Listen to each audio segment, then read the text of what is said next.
symbol and going a little cuckoo for Cocoa Puffs, if you will. Yeah. And so you had just arrived back at Red Larch, where a messenger stands awaiting Esme. If you remember, that is where we left off. Esme, you sent a letter back to Golden Fields, where you were raised by the abbot Elardine Dirovic, along with several other sisters and members of the Emerald Enclave, the faction that you are a part of. And waiting for you is as you are walking towards town, you see a silhouette of a person in the distance. And at first you think they are they must be some kind of wide-set, dark-skinned woman. But as you approach, you realize she is actually a dark-skinned dragonborn woman standing in the road waiting for you to return. And as you guys approach, she says, "What ho, travelers?" Well, Esme is going to take Gewayne and Boneless off of her back and turn back into herself. Oh, come on! Come on! It was so cool! I am still on Gewayne's back. I'm to make that real clear. I was just about to ask what happened to your friend Esme, but it seems that you are right here. Hi. Hi. Esme's gonna forcefully Pleasure to meet you. My name is Hyliach. I operate the town, the bathhouse in town, I should say, and I bring a message for you specifically. And first she extends her hand in kind of a strange, it sort of looks like she's doing, like the live long and prosper thing, except it's sideways, like she's extending for a handshake, so that no one would really notice, except for you, Esme, because you know this to be the secret handshake of the Emerald Enclave. So do you respond in kind? Yes. With the same handshake? You both give each other... No, you don't do that. It's not that, Boneless. It's not the scissoring thing.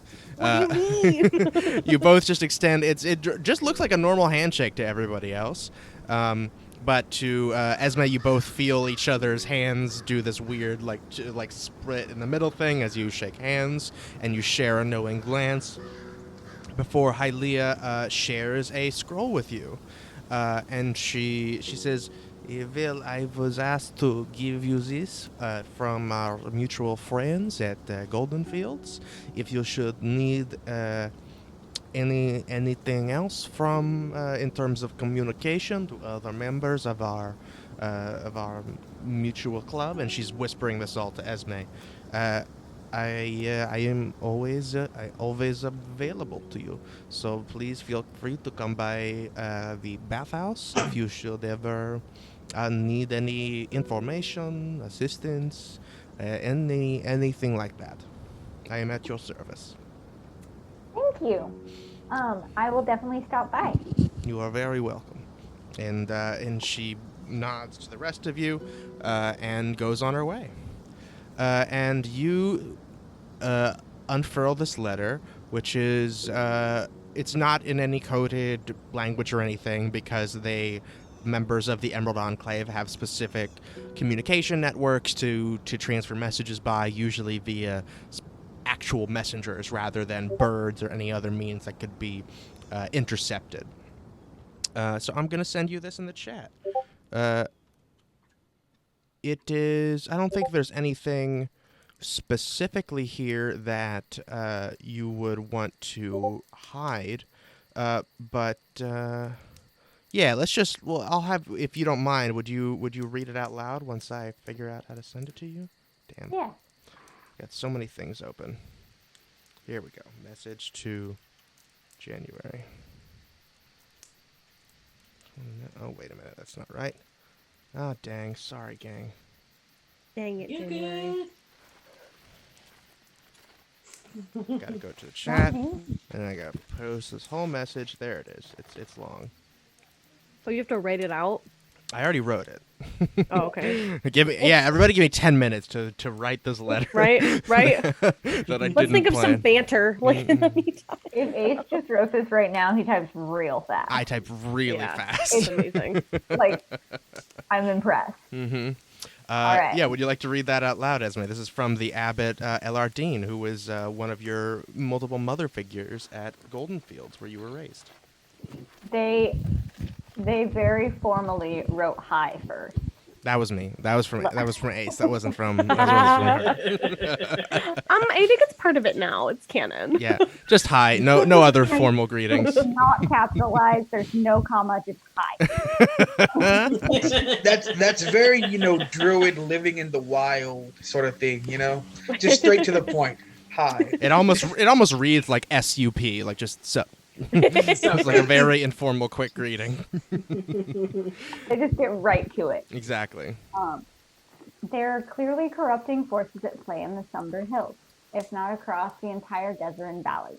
Your colleagues have reported similar cases of unscrupulous behavior, but none so nefarious or troubling as this mad necromancer's channeling of chaotic elemental energy. While other members of the Enclave believe our efforts should be focused on finding the missing delegation from Mirabar, I believe whatever is happening in and around Red Larch is our key to understanding the rest of these unfortunate incidents. Be wary, though, Esme. Your colleagues have reported suspicious activities in each of their destinations. Some have heard tales of secret meetings in caverns beneath Red Larch. Be careful who you trust. Even native members of the town may be subject to the evil that plagues the area. Other bits of info you should know. The leadership of the EE, myself included, is worried about Teresial, an elf traveling with the delegation who was delivering an assortment of magical seeds to Golden Fields. Focus on getting to the root of the supernatural phenomena in the area, but keep your ear to the ground about this as well. One of your colleagues, Zaldrin Legathor, has not been heard from in over a week.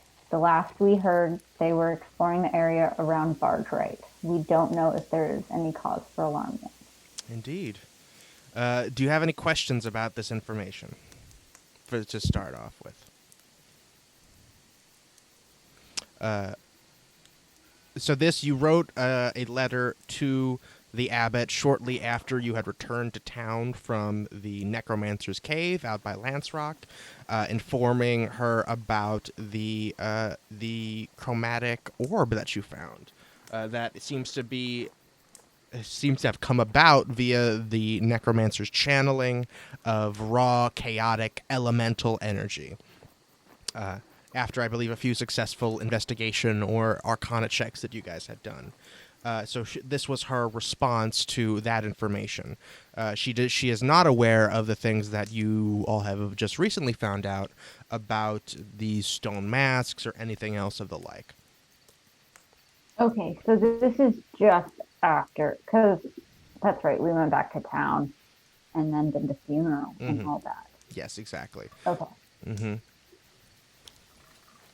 And you received a response so quickly because Golden Fields is actually not that far from Red Larch, as the crow flies, at least. Asra also sent a message to Yartar, where he is from, but that message will certainly take a bit longer to reach there, and then for them to send somebody back. Okay. Mm-hmm. Yes, so Zaldrin Legathor is one of the other sort of your initiate class in the Emerald Enclave, another druid of your same level that was also a level 1 druid when they left Golden Fields along with you, but they were sent to Barge-Right, where you were sent to Red Larch. Barge-Right is far to the southeast. It's along the what's the name of the road here? It's along the Cairn Road.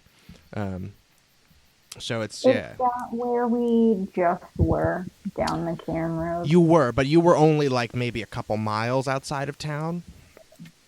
This was way, way farther. And so that's where Zaldrin has possibly gone missing. Not totally sure yet, but the abbot wants you to... Abbess? Is it Abbess if it's... Yeah, they want you to just be wary of that. So this was just sort of a standard correspondence, and her, in addition to her response to what you had sent, what information you had sent her. Would you, Esme, do you think you would share any of this information with the rest of the party? Probably. Sorry. Probably not really any of the first chunk necessarily. But I think I would probably tell them about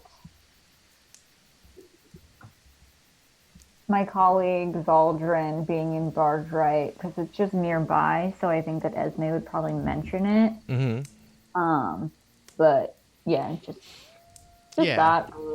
And actually, Esme, make a history check for me. Okay.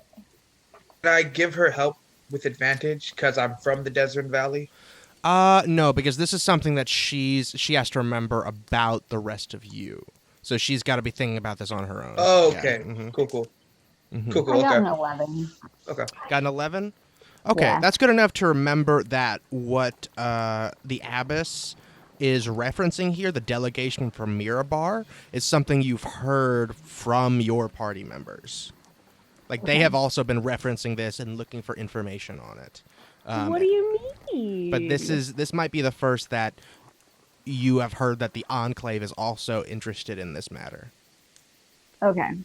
So an 11's just enough for me to be like, oh, these two things. Yeah, exactly. You might not even know which of them. You probably don't remember which of them mentioned it, but you know that your other members of your party have mentioned it. I think it's Boneless. Totally me. Oh, no way! I totally did it. It was this guy. Me, the child, I know about these things.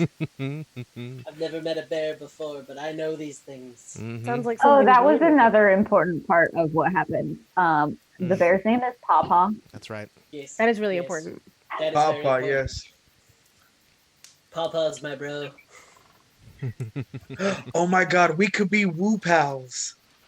Woo Oh my pals? God. What does that mean? Is that like zoo pals? Is that what that is? Like zoo pals, but woo pals. Woo pals. And we just befriend animals. Of course. I mean, there's no rush to figure out a name for your party. It's The just backwood again. Hi, okay. I'm Pabwu. Buniqua. Oh my god, that's a deep cut too. That's what a reference. Incredible. That's awesome. Well, after Real quick, just to clarify, we now have a quest to the east and to the north. depends. Hey. I don't know. You'd have to clarify. So Esme, what did the note say? Yeah. Yeah. What's going on? Esme changes her mind in this moment and just like hands it to Boneless. Okay. And then the east, and then Boneless reads the whole thing out loud. Totally remember the whole thing. And a delegation from. Woo, that's weird. Never heard about that before. Make Put that in there. You've literally talked about it like so many times. I don't know what you mean. Super weird. I think, guys, just my opinion. Real weird. Out of nowhere, just spitballing here. I think we should get a little more information about whatever this delegation thing is. How do we feel about that? To be honest, I'm just along for the ride at this point. That I'm sounds here like a to yes to me. To collect crew, which I've already accepted yeses from all of you. Don't worry. Yeah, cool. Where are we going? What are we doing? That's for sure. Yeah, get to you punch guys shit? you guys just I got wanna back punch to town, so it's up to you. There's the world's your oyster. There's you haven't been to everywhere in town. It's just the same day that you left.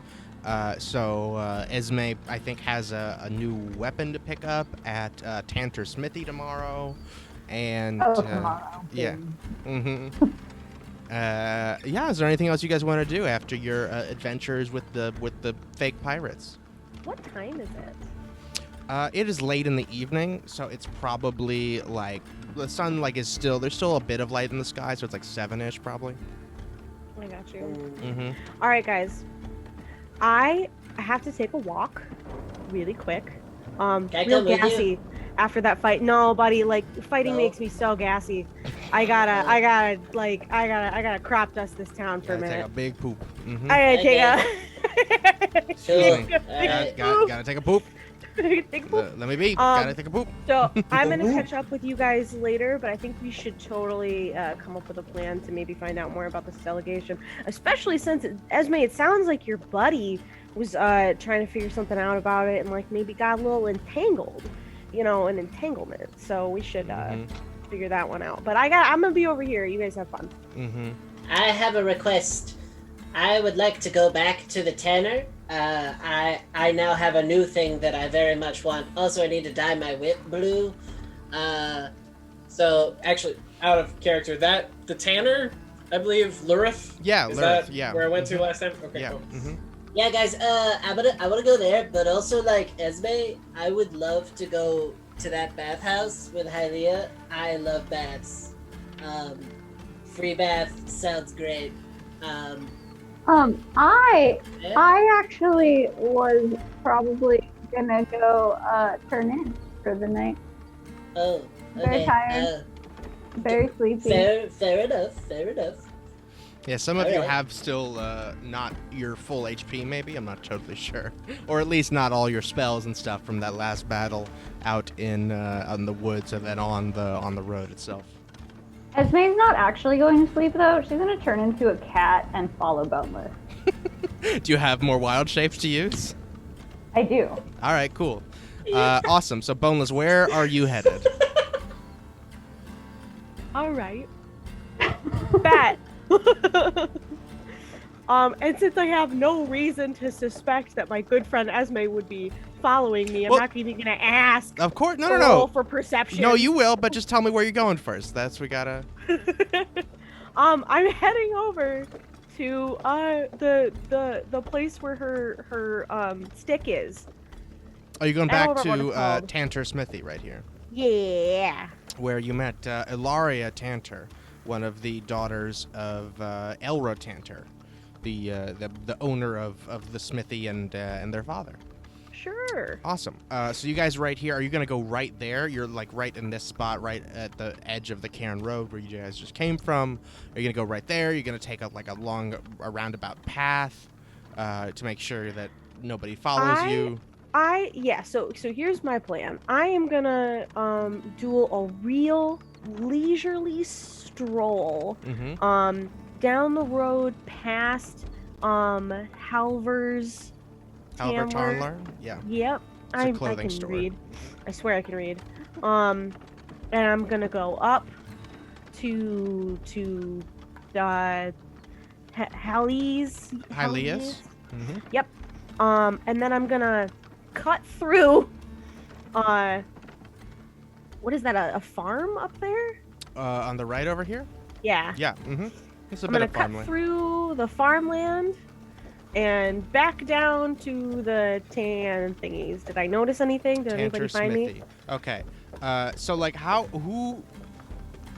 why are you being so careful is what I want to know. So what are you worried about people knowing? Just that you're going there? Well, Or you just As, don't want the members of your party to know where you're going? here's the thing. As infamous Detective Jimmy Woo, Mm-hmm. I'm very famous. Yes, of course. And some people want autographs. Mm-hmm. And so if I kind of like walk around, make sure I've seen everybody, make sure they're all, maybe asleep or something like that. I don't know. Turned in for the night. I won't get hounded with so many adoring fans. So I just want to make sure that I've like made a circle. If anybody's still out, wants an autograph, they can get one. Sure. Mm-hmm. Which is great. And then once I notice that maybe not everybody's out, I'm gonna scoot a boot back over there and make double sure that my friends didn't follow me. Awesome. So right before we resolve that, Gewayne, where are you going? Boy, that was a long explanation. Mm-hmm. Gewayne is going to the Tanners. Awesome. Yeah. We're going to Lurith Tannery down here. Number Yeah, 19. yeah. Awesome. Asra, where are you headed?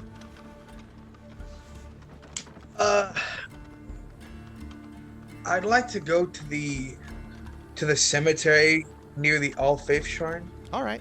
Yeah, where you recently, just this morning, you attended a funeral. Yeah? Okay, awesome. So you head there. Esme, are you going to go back to the swinging sword before you turn into a cat? Or like what do you tell everyone that you're going to do? I'll like start walking that way, and then once I see that they're not behind me anymore, I turn into the cat and turn back around. Of course. Awesome. So Boneless, give me a perception check.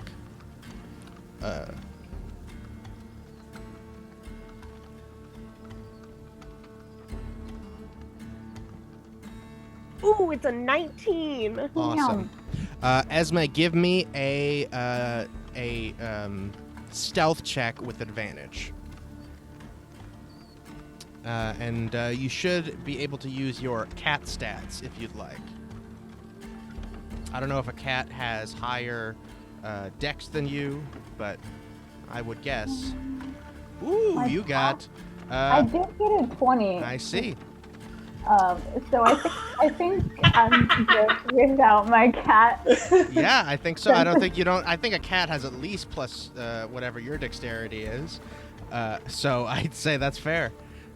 So you are, you walk ahead as you see, and you and Boneless are sharing the path for a little while as Boneless is like turns to the right to go down the road towards along the long road here to the north. And you just dive behind a little wall like you're going into the swinging sword, but you go fully around it and come out the other side as a cat. And you just sit and you watch Boneless go up here and then cut through, and you're just like, you're being a little cat. You just dive from across the street all around. There's no reason that Boneless would know that a cat is following them, nor would they suspect a cat of foul play at all. So you watch Boneless very discreetly cut through this farmland and go all the way around back to Tantor Smithy. Can I roll to notice the cat as a cat? You already did. Oh, okay. So I don't even notice that it's a cat. You don't even notice that a cat's following you. No. Son of a bitch. Yeah. Okay. Yeah, because the cat is being very stealthy, and it's a cat, so... What a good kitty. Yeah, even if you Esme did was notice it, not- there would be no reason for you to suspect Aw, anything kitty. of it. Yeah. Esme did terribly as an ape and as a wolf, but crushing it as a She's cat. really excelling as a cat. It's the smaller animals is where it's at. I'm with telling you, Esme. man. They're She's here hit to her fool stride. you.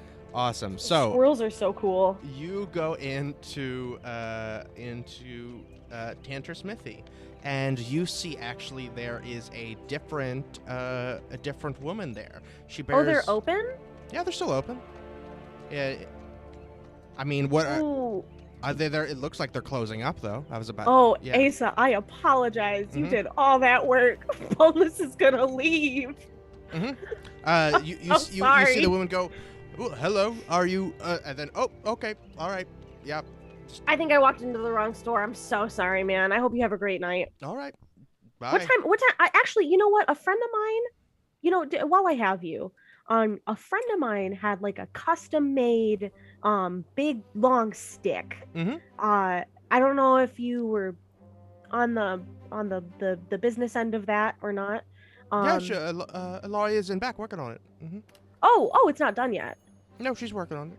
Mm-mm. Oh, super fair. Yeah. Super fair. So what are your guys' hours? Because I think she might come back tomorrow morning. Oh and yeah, we grab were it. actually just cleaning up. You know, we were just about to switch the sign and whatnot. Oh, I gotcha. What time do you open in the morning? We open around 8 a.m. usually. Okay, cool. And I'm sorry. I'm so rude. What's your name? Oh, my name is Elandria. Alondria, infamous detective Jimmy Woo. Nice to meet you. Pleasure. Infamous? Perhaps you've heard of me? No. Oh, wow. Yeah. Should I have? What have you done? He's living under a rock here, I guess. Hmm. Neat. All right. Well, I hope you have a great rest of your night. I'm gonna continue on. I was looking for a bakery. I think I went the wrong way. Okay. Sorry. Yeah, no worries. We're closing up anyway, so it's all for the best then. Cool. Have a good one. Is that a fucking cat? Jesus Christ. Nope. You Anyway. don't notice a cat, Boneless. Oh shit. You don't see the cat at all. Damn it. Cat is Is that too a fucking sneaky for squirrel? you. So Love squirrels. Cat Esme, you see Boneless go in, and like not even 2 minutes later comes right back out. There's clearly no time for Boneless to really have done anything in there, other than walked in, said maybe 2 sentences, then walked right back out. Boneless, what are you doing? Are there any bushes around? Yeah, there's some bushes a little bit to the left and right of the building and across the street. I'm gonna hide in a bush across the street. Across the street? Okay, cool. What are you hiding from? Just everybody? Like, you don't want anyone to see you? I wish not to be perceived by anyone. Okay, sure. Give me a stealth I check. want to become the bush. Naturally. Mm-hmm. Ah, yes, naturally. Hide. 15? 15. Okay, cool. Yeah, you are sufficiently hidden inside the bush. I mean, there's not a Yeah, lot of the people bush. around. Luckily, because everybody is like most of like the townsfolk are in their homes for the night. And the majority of the shop people are just closing up. Luckily, you hide, you fully immerse yourself in the bush just before you see Elandria walk out of the front door and lock it behind her. Oh, lit. Hell yeah. Yeah. Cat Esme, give me a perception check.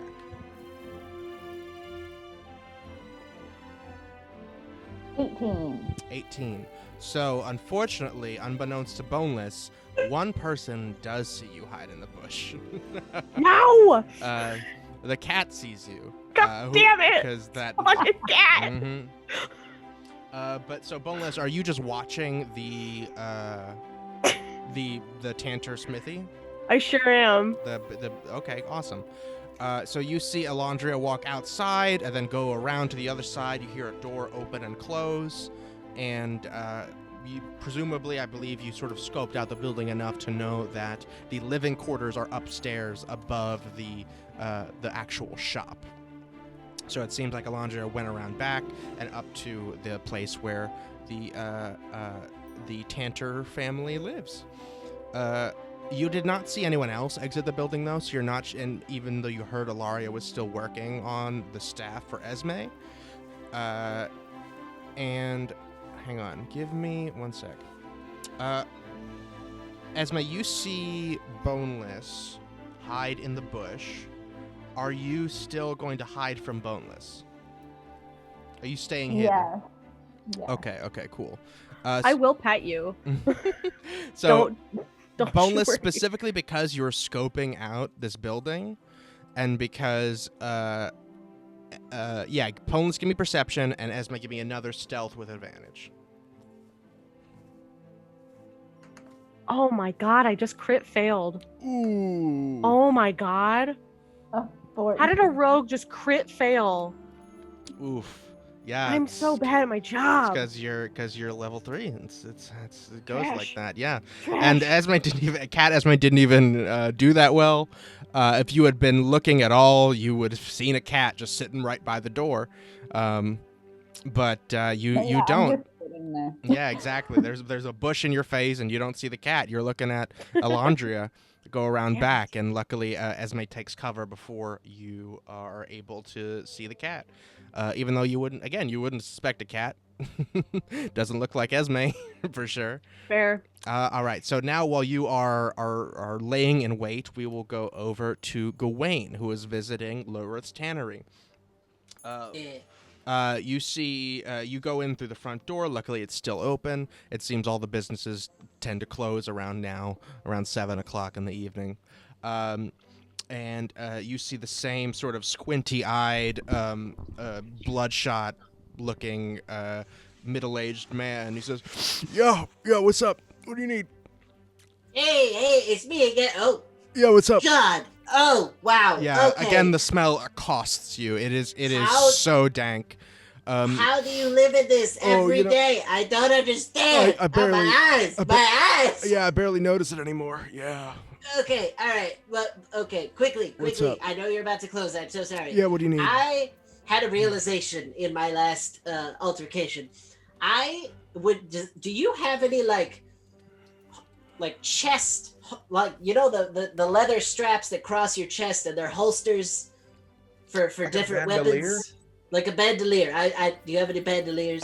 Yeah, but I mean, those kind of things are usually custom, so I could make you one if I take your measurements and stuff. That'd be great. I want one like an X across my chest with like 3 holsters in each of them for different weapons. Mm-hmm. I desire to be fully ready. Also, I Sure. need a leather duster. A duster? I mean, that's A duster. that's getting more into the clothes. You probably want to go over to maybe the Halver Tarnler. Even if I want a leather one? Yeah, because I do leather, I do the tanning and stuff, but I don't make clothes, you know. We make whips and all Gotcha, kind of okay. gear, but we don't fuck around with clothes, you know. Cool. Mhm. Okay, I want to do my whip blue, like we talked about earlier. Oh, sure. Mhm. So, is there any way I could get that the bandolier, the crossing bandolier, Sure. Mhm. and then my whip blue? How much would that cost me? Okay, so because the bandolier, because it's custom, that'll have to be like let me think here. That'll be to fit your body, because we don't have anything else in your size. I am small. That is I don't take much. pretty small. I'd have to say like 75 gold. Rough. 75. Yeah, Whoa. mhm. Okay. Wait. You hold can on, always hold on a second. just as I'm not trying to scam you or nothing. It's just what the labor and everything costs. But you could always you could go to the Valavo Sundries. They've got random shit. I think Galker Okay. takes and trades some items sometimes. Or like I said, the Tarnlar. They have a lot of clothes. I don't know if they fuck with bandoliers, but they'd have something for you maybe. Okay. And do they close at the same time as you? Yeah, you could probably still catch them if you run over there quick enough. Okay. Bye. And Bye. like sprints out the door. Mhm. Hell yeah, brother! Thank you. Hell yeah! And he says, "Best of luck" as you run away. And And you then Boneless sees Gewayne just running down the street. from the bush way over here, you see. God, was that a switching. cat? Mm-hmm. I'm coming. Do. So where are you going first? The Tarnlar or Tarnlar, yeah. awesome? You go to. Hang on a sec. Helver Tarnlar. Let's see. Alrighty, you see a human man who is sweeping up and seems to be like putting closing closets and things, locking things up. And he turns to you and says, "Oh well, hello there. What's up? We were just about to close. Something I can do for you?" Yeah. Just to be really quick. I am looking. I am trying to find a bandolier to holster multiple weapons across my body. So like in an X formation in leather. I was at the tanner and they said that there might be something here. Also, I am in need of a leather duster. Just an elegant duster that Oh, well, you just came to the- amplifies You my came hat. you came to the right place in terms of elegance. You cannot look further. You need not look further than Helver Tarnlar. That's me. I'm Helver Tarnlar. A pleasure to meet you. He kind of looks at you. Make an insight check, actually. Insight. All right. Let's roll some dice. That's a 10. That's a 10. You can tell it's not a good look. It's not a good look. This guy is clearly dressed really well now that you take full stock of him, now that he's not moving around and tidying the place up and such. He is dressed almost like a medieval dandy, if you will. He's got those thin suspenders and stuff, pinstriped button down. He's got a really well-fitting blazer on. And his hair is perfectly combed, as if he hasn't sweat a bead since this morning when he did it. And he says, "Well, it's I mean, we take all comers here, but we do pride ourselves on a level of sophistication." Gewayne hasn't put down his hand for a high five. I'm not gonna do that, friend. Come on, just do it for me, please. No one's watching. You want to do a persuasion check? Yeah. He does not want to high five you.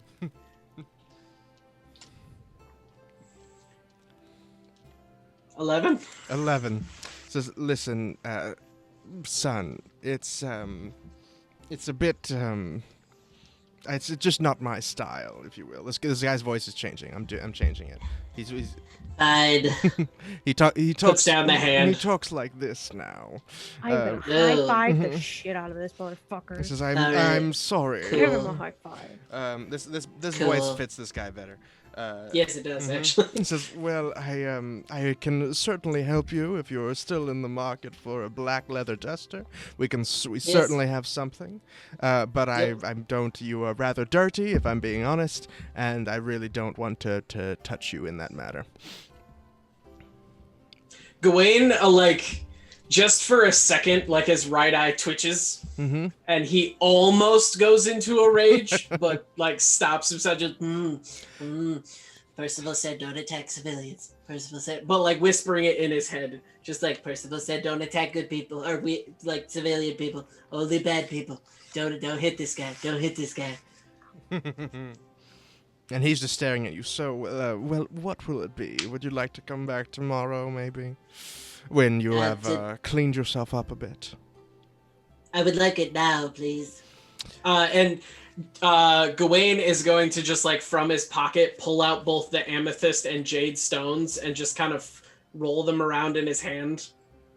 Okay, make a persuasion check with advantage. As his eyes get wide when you... Come on. Son of Oh, a... That is an woof. 8. That is an 8. He's like, listen, son, it's getting awfully late, and we will have to do some measurements and stuff. Maybe you could come back tomorrow morning, and we could find something for you.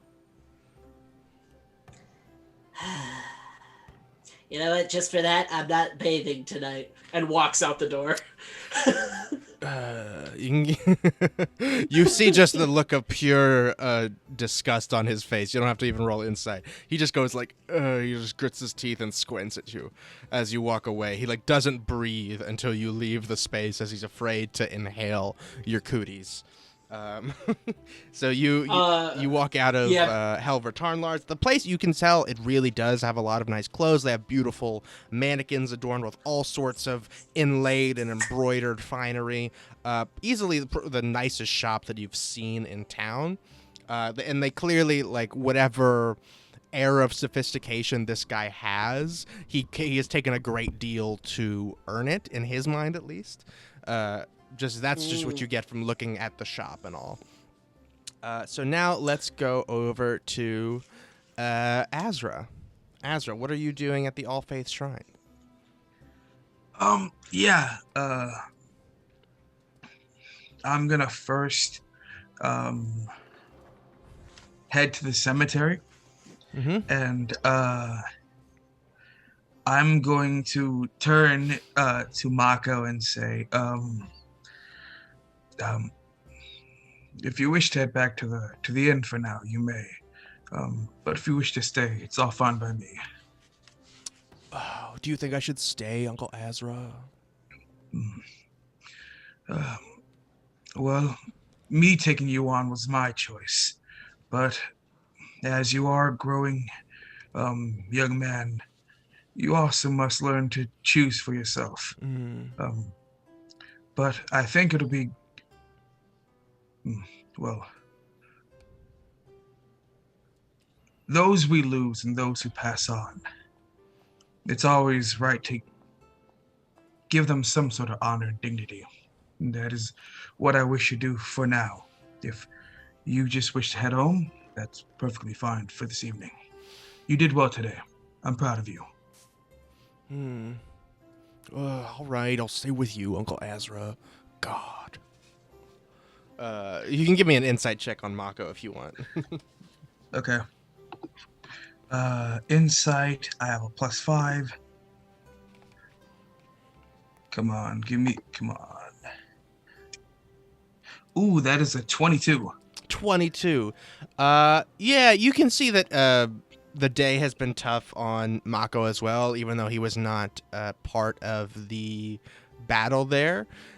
He's just like he seems to have learned to err on the side of just being wherever you are, because he's just like he's a little shaken still from what happened in the cave and just seeing all the violence go down earlier today. So he's just gonna stick with you. But he's still gonna pretend like you're dragging him there because that's just his thing. But he is choosing of his own volition to go with you because he wants to see what you're gonna do. All right, perfect. I'm going to go to Percival's grave, and I'm going to sit a bit, sit like crisscross applesauce. I'm going to put like my hammer to the side, kind of standing up while I'm in a seated position, and I'm going to just take like a bottle of wine out, and I'm going to pour a cup that's just over. Pour a cup for me and then pour like a cup and put it on like the tombstone, and I'm going to say Gewayne is one hell of a fighter. He did well out there. He met a bear, which is honestly, not I was pretty jealous of that. Yeah, it was quite interesting and quite awesome. He rode it and he decapitated this, as he called him, a fake pirate captain. And I'm telling this to Percival over his grave, just sharing the story about his younger brother so he can know. And I'm going to go into details like, I'm not too familiar with what abilities you and he may share, but I saw him focusing in deeply to the bear when it was sleeping. I heard him. Actually, I was kind of like a little away from you guys at the time, so I kind of heard him talking to the bear or somebody while the bear was asleep. It was kind of strange. But still, life is full of many surprises and many gifts of people. Your brother's in good hands. Even if I didn't say I'd take care of him, I think he'd do well, regardless. You did well, Percival. You did well.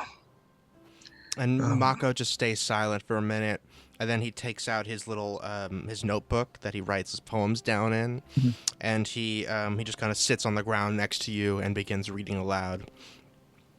If I could find you now, things would get better. We could leave this town and run forever. Let your waves crash down on me and take me away. Just a short little poem that time. And he just kind of nods like, I did good. Nods to himself like, yeah, that was fitting that time. And I'm going to pat Mako on his shoulder. Say, 2 words. There's 7,000 languages in this world, and you chose to speak truth. Nice. Thanks, Uncle Asra. I'm working on it. And you are actually interrupted as you hear a door slam open at the back of the All-Face Shrine, and you see Damarin. Give me half a moment. Sorry. Yo! No worries, man. Sorry, I gotta move some furniture. That's okay. That's fine. We'll switch over. All right, Gewayne, and all right, Boneless. Can I do one more thing? Yeah. As I'm leaving. The more I think about it, I want to stay true to Gewayne. Sure. I think Gewayne gets outside the door, it closes, and he stops. And just lets out this rage scream from that pretentious asshole and is going to go into a rage.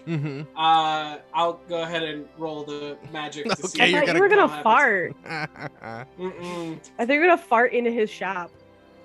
No, freaking Gewayne does not like bullies, and that guy is a bully. It's a D8. Okay, an intangible spirit, which looks like a flump or a pixie, appears within 5 feet of one creature of your choice that you can see within 30 feet of you. At the end of the current turn, the spirit explodes, and each creature within 5 feet of it must succeed on a dex saving throw or take 1d6 force damage until your rage ends. You can use this effect again, summoning another spirit on each of your turns as a bonus action. Okay. Okay.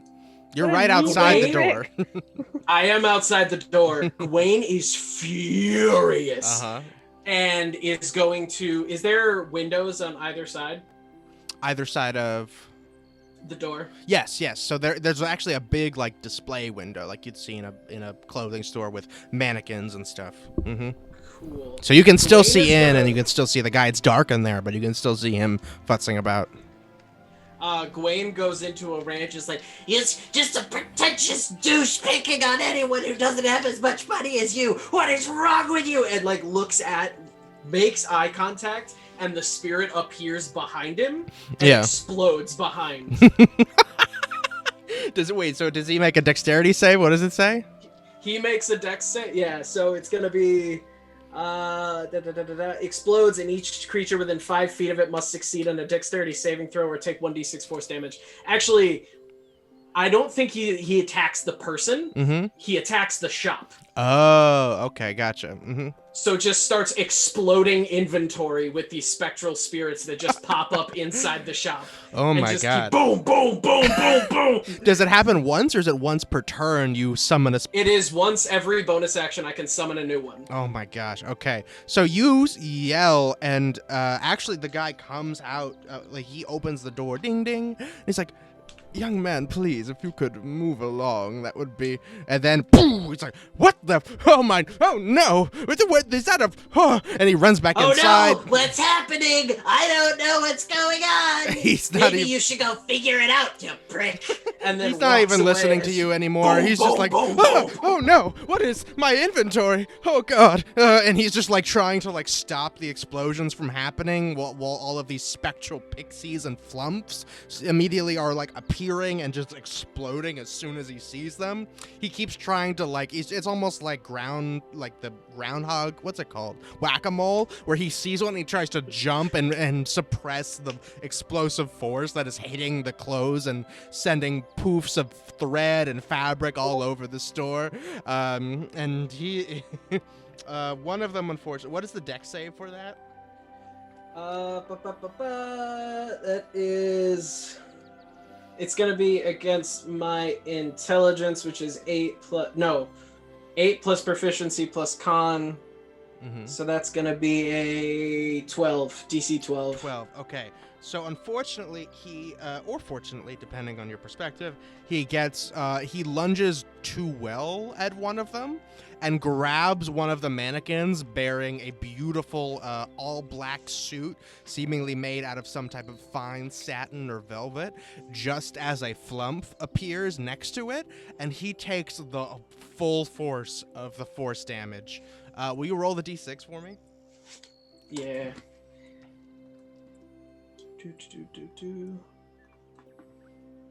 One. Only one. Only one.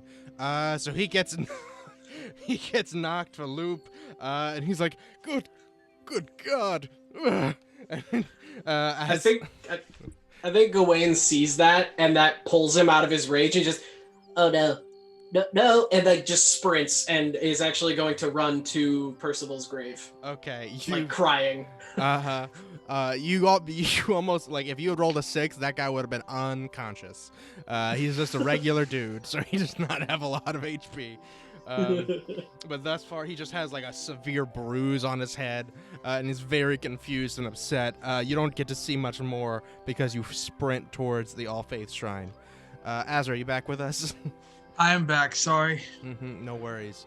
Okay, so I was saying you are enjoying a moment of silence after you commend Mako's little poem that he read, and it is immediately interrupted by a door slamming open at the back of the All Faith Shrine, and out rushes Dameron, who is the slender, black-haired priest who conducted the ceremony here and secured the the burial rites and the plot and everything for Percival's funeral. He does not look good. He is clearly his clothes look like not torn, but like severely ruffled. His hair is all over the place. He is sweating profusely, and he's like, Lord Asra, please, if you have a moment. And he makes a beeline over towards you. It looks like his clothes have been like yanked on a lot, and he's all kerfuffled. He's like, Lord Asra, perchance have you seen the polished gemstone you gave me earlier today? No, I have not. And what had happened? You're sure you gave it to me, right? I was sure you gave it to me. I definitely handed it to you inside of the swinging sword. Okay. Good. Not good. Oh, good. I can't. Oh, no. I seem to have lost it somehow. I don't know how that happened, but it seems to have happened. And I've been trying to find it all day, and I can't seem to find it. So if you should pop up anywhere, please let me know. I'm gonna put my hand on his shoulder and say, do not worry about it. If it's the cost of 40 gold, I will pay it. Do not worry. Well, I don't mean to extort you. I promise. This is not normally something that happens, but I have no idea where it went. I left. You gave it to me. I walked out. I talked to your friend Boneless, and I came right inside, and all of a sudden it was gone, and I have no idea where it went. Is it possible to make an insight check? Sure.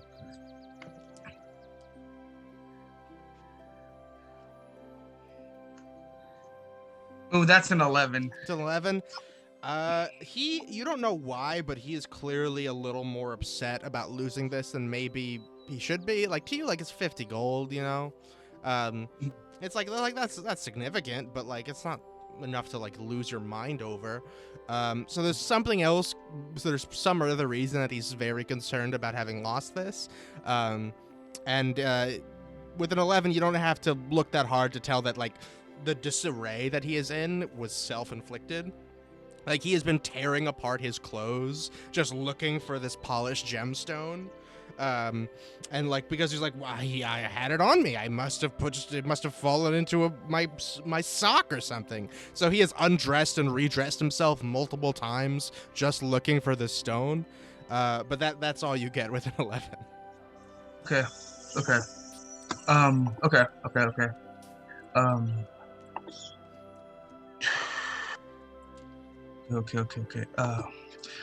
going to with my hand on his shoulder, tell him, first and foremost, my brother, I need you to calm down. Well, I would, but I really need to find this because it's important. But I don't wish to harangue you for any more money, so I'll be on my way. I will be scouring every inch of the town, if you'll excuse me. And he goes to leave unless there's something else you want to say to him. I'm gonna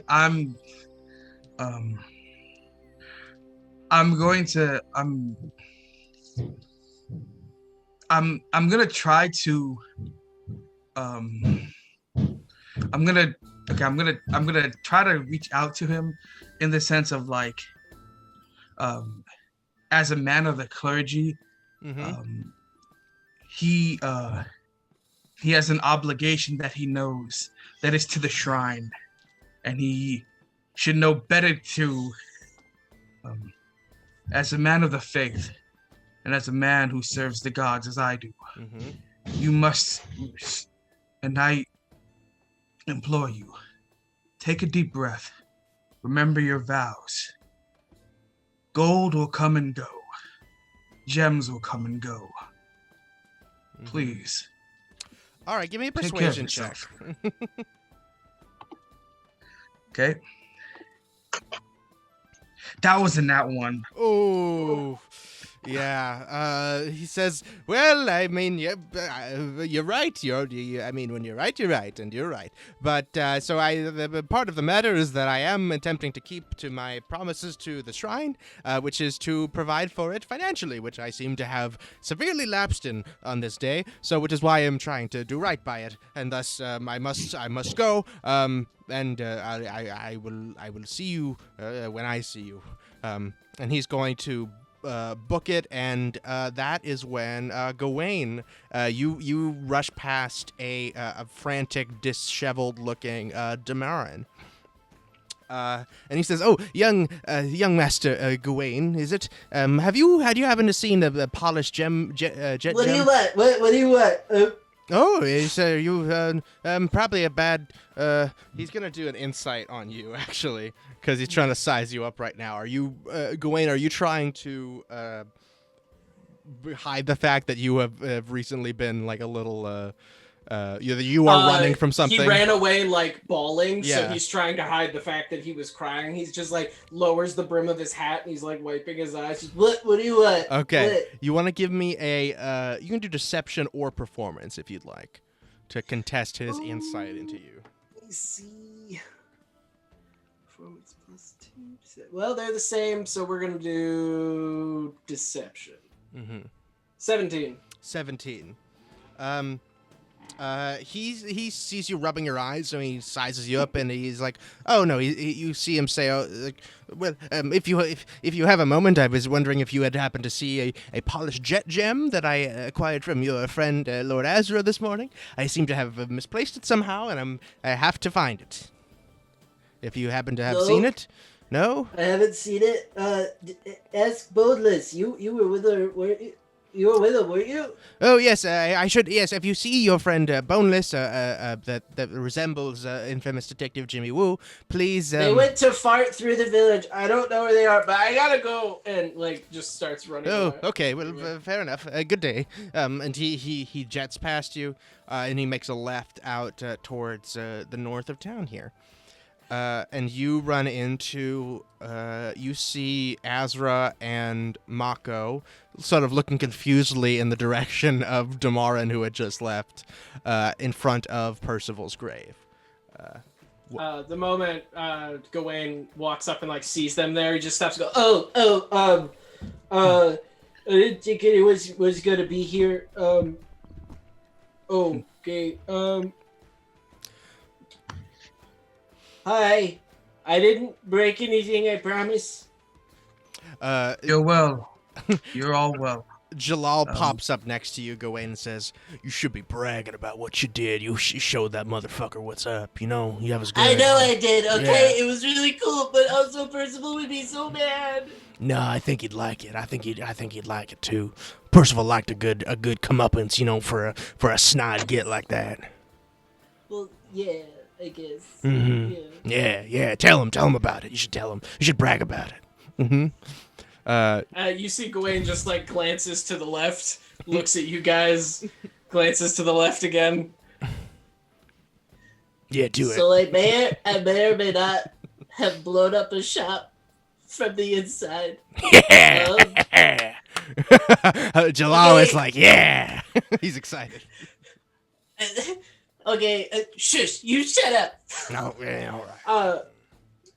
Okay, I got mad because he was being a bully. He was being really pretentious with his expensive clothes, and he wouldn't let me buy from him because I was dirty, and I didn't know what to do. I got mad, and then I exploded, and I made these magic things that exploded in the shop, and then everything started blowing up, and then he got hurt a little bit, and I ran away.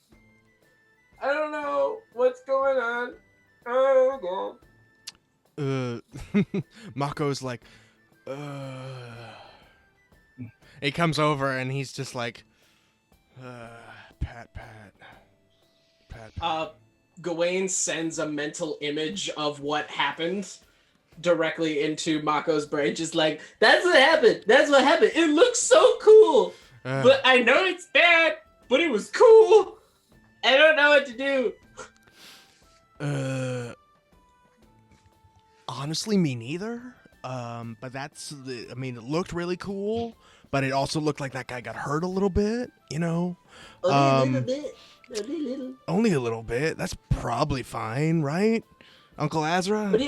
What do you think, Asra? And I send a mental image of what happened to Asra. Yeah, the both of you are looking to you, Uncle Asra, as you are certainly Mako's moral compass, if not if not also Gewayne's. So so what do I see? Gewayne, do you want to describe it? Sure. You see from Gewayne's eyes, just like this, the shopkeep like being extremely demeaning and telling Gewayne that he has to come back tomorrow when he's clean, and like you feel the frustration, and then you see Gewayne looking at the door and just this energy explode out and this rage explode out of him, and then you see just like shining explosions popping up inside the shop and just blowing shit up left and right until he like dives to protect a black suit. And you see that he gets like launched a little bit to the side, and then Vision turns away, and you just get this like overwhelming fear and sadness. So Mako's looking at you like, that's probably fine, right, Uncle Asra? It's like if he was mean, that's probably okay. I mean, I didn't mean to. I didn't want to blow it up. It just happened. Gewayne, anger is a powerful emotion. You were frustrated. That is okay to be frustrated. But we cannot let our anger consume us like this. The only way to use anger in well, I guess it's more difficult of a thing to think about. You did nothing wrong. Okay. You were frustrated and things happened. But still, somebody got hurt from it. Walk with me there. If he's hurt in there, it's... No, I can't go back, okay? No, If you run Chill out. Wait, Yeah, where's Percival? what's up? What? Wait, have you found Percival? Not as easy as you might think, little buddy. He would get it. He would know with it. I don't want to talk to him. No, I don't want to go back. You can just show me where it Gewayne is. runs back to the inn, turns around and runs and goes back to the room. Just before you go, Mako places a hand on your shoulder. Let me see how he does. He's a bard now, and you get just a little bit of comfort as he makes an effort to not be so sort of stiff and awkward. And as he places his hand, he takes out his notebook again. Ooh, do y'all hear that? Whoa. That's a big Yeah, old what was thunder that? happening today. that was loud. He puts a hand on your shoulder, takes out his notebook, and he says, "I was told when I get older, all my fears would shrink. But now I'm insecure, and I care what people think." And he gives you a bardic inspiration. Okay. To do with as you will. Because that's all he knows. That's how he knows how to help. Man, you just know how to talk to me like that. That's so cool. That's so deep. Okay, all right. I get.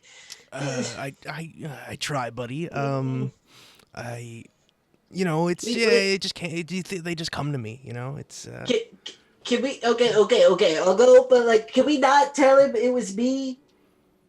Can we say that I just ran to get help because they saw that things were blowing up? Mako's like, yeah, right. Mm-hmm. Uncle. If you don't, right, if Uncle you don't Asra. want to, if you don't want to say, if you don't want to say your involvement, that is fine. Mm-hmm. As long as you do the effort you need to help, that is what matters. Okay, Let's okay, go. let's go. All right, you guys have this conversation. Let's cut back to Boneless. You are in a bush outside of the Tantor Smithy. Esme, you are, I think, strategically placed over a little bit farther along the opposite side of the street, so you can keep an eye on Boneless's bush. And Boneless, it's like 30 minutes later, I think. So you saw. What is it? I'll tell you later. Oh, okay. You saw like Alondria go go upstairs, and you've just been sitting there for like 20 more minutes, just watching. Cool. And waiting. What do you want to do now? I saw Alondria go up also. Yep. Mm-hmm. Okay, cool. Well, Alondria went up. You haven't seen Ilaria leave. Oh, that's right. They're different. Yeah, they're two different people with similar names. Damn. Okay. I'm gonna.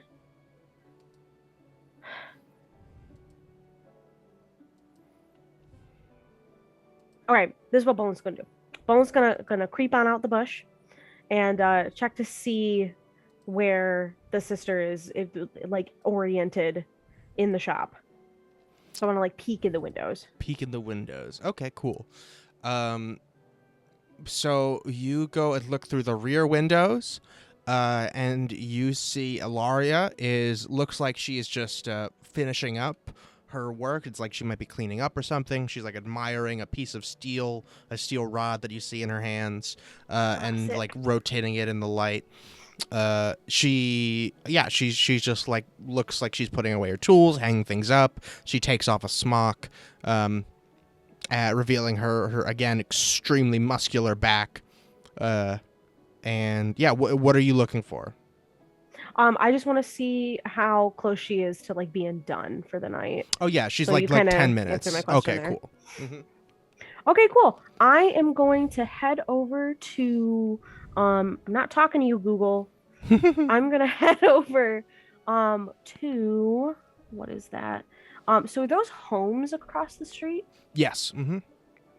Okay, cool.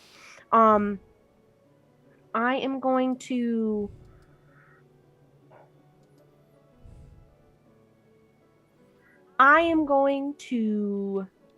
sit on that little grassy area that's like to the right of the smithy. Mm-hmm.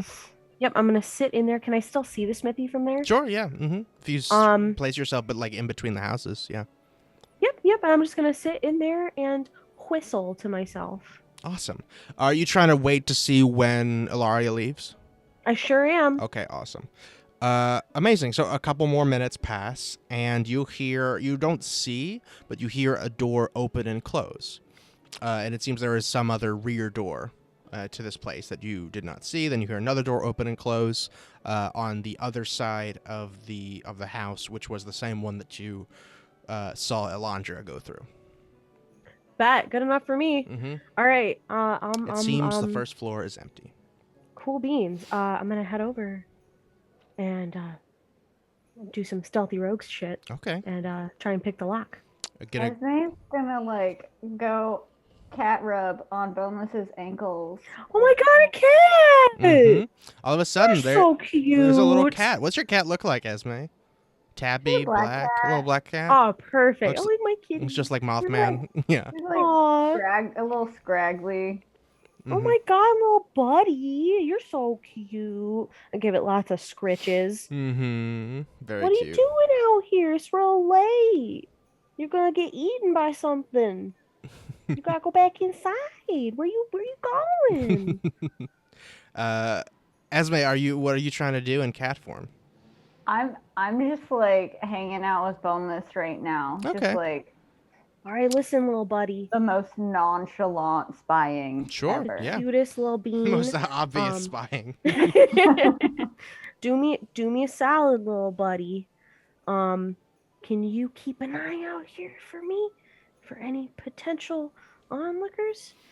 I feel like I can trust you. The cat stares. You can't talk to animals, so. Perfect. Yeah, you want to give better. me a thieves tools check? Shh. How does one do that?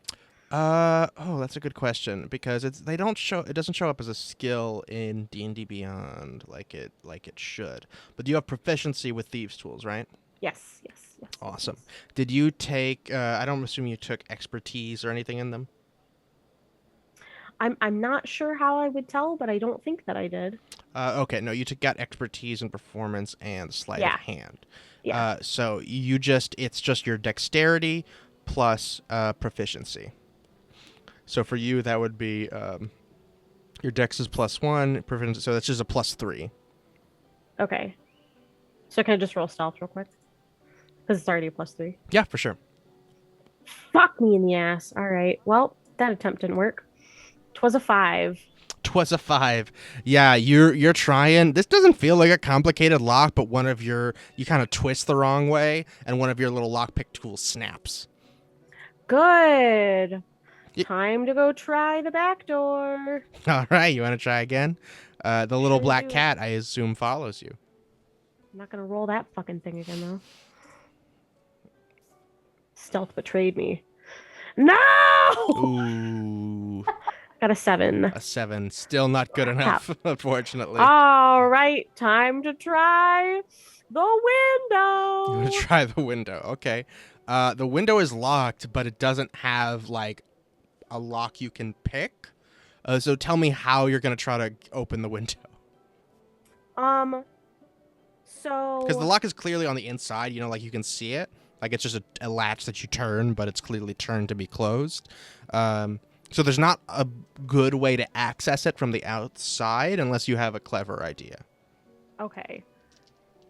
So the last time that I locked my car door, I did the thing where you like stick something in the top part of the window and then you snake down like a rope or something. Yeah. Well, I mean, it was a coat hanger. Yeah, like some narrow piece of metal. Yeah. Yeah. I was gonna make a really bad coat hanger joke. I'm not gonna make that joke. And then I stuck it in there and like picked the lock. So that's what I'm gonna try and do right now. Okay, cool. So, yeah, I think you have some type of narrow piece of metal like that in your thieves' tools. So this is gonna be a hard one. Let's think. So, I think you need a sleight of hand to do this. Okay.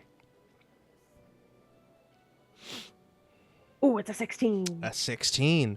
Yes, you hook the tiny little loop of metal around the inside of the latch, and it's really difficult because you have to like bend it down and then twist it back up so that it's like right next to where the little latch part is, but you are able to do so with a very delicate hand and a slight like adjustment of your wrist to bend the piece of wire, and click, you open the window.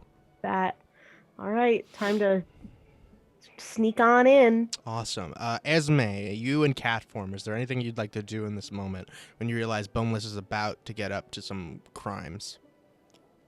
Esme's gonna go in with Boneless as the cat still. Okay. Boneless, you go inside. Tiny and Bee, Esme, you jump in behind her. You can't be in here right now, all right? What if somebody's allergic to cats? Esme's gonna meow real loud. I hold the cat's mouth very gently, very gently. Okay, hang on. You said you meow real loud, Esme? Yeah. All right, give me a performance check.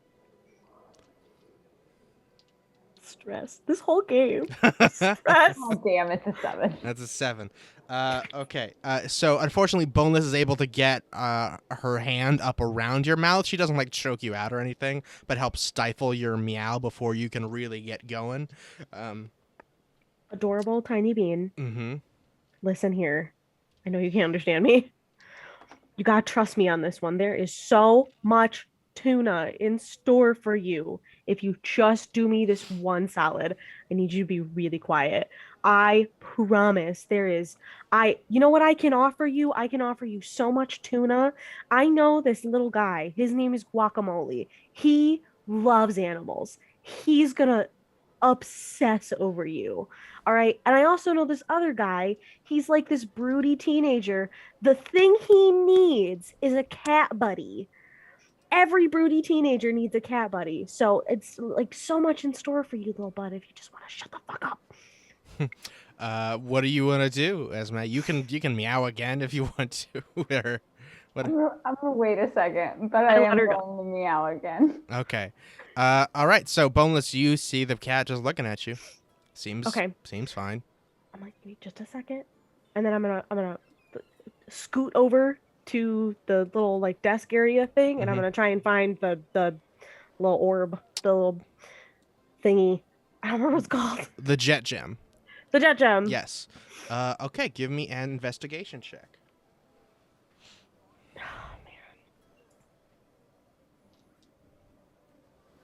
I said nat 20. It's a nat 20? Oh my god. All right, you find, you don't find the jet gem, unfortunately, but you do find the locked drawer where it is kept. They're not going to keep that just in an open thing. Yeah. This is a store. And also I need you to make me a stealth check because you were just yelling at that cat a little bit. That's true. Oh, is that what you said in the chat, Asra? Yeah. 10. A 10. Okay. Fuck. Let me see here. Give me a perception check.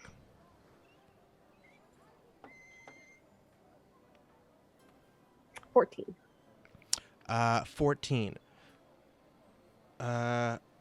You hear some movement upstairs. It doesn't sound like it doesn't sound particularly alarming. It's not like, hey, we better go check that out or anything. It just sounds like somebody maybe some creaking. You know, somebody's walking around. Big neat. I'm going to pick the lock. Awesome. Give me another Thieves' Tools check. We'll stealth again, see if it'll do better for me this time. It's a 15. A 15. Awesome.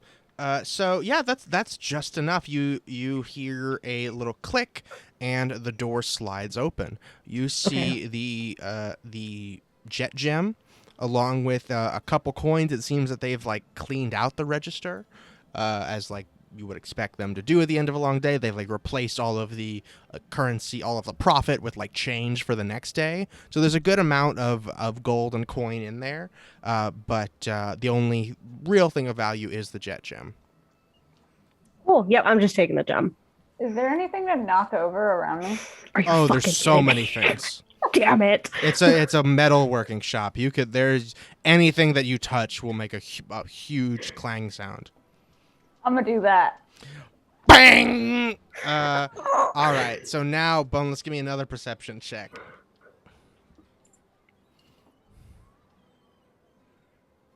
It's another 10. It's another 10. Awesome. You hear the clang, and you see Esme. You see the cat. You don't see Esme. You see the black cat, or just the black cat's eyes glaring at you from inside the workshop area. Its eyes glowing in the darkness, right next to a pile of screws and loose spiraling tin. Just the noisiest amount of crap that this cat could have chosen to knock over, and the cat is just glaring at you like they meant to do it. But it seems like you don't hear anything from upstairs. It's maybe they're already asleep. Maybe they're early risers. Probably they run a business. I glare back at the cat, and I'm like, "You're on your own, then." And I shimmy out the window. You shimmy out the window, and give me one sec. Okay. No sooner do you shimmy out the window than you feel the pressure of sharp steel against your neck. And you hear a soft yet firm voice say, "Didn't I see you earlier today?"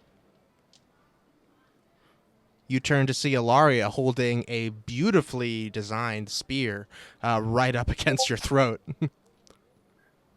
Woof. Gotta tell you, I am both a severe mix of terrified and turned on right now. Oh my goodness. This is the coolest thing I've ever seen. Did you make this yourself? Yes. Wow. All right. So you're probably feeling real sarspicious right now. Considering you just climbed out of our locked business, yeah. Mm-hmm. Here's the thing. My cat was in there. And you were You in can there... look. He knocked over a thingy. Esme will jump out the window. Oh, is that your cat? Yes. How did the cat get in? I don't know. All right, give me a deception check, Boneless.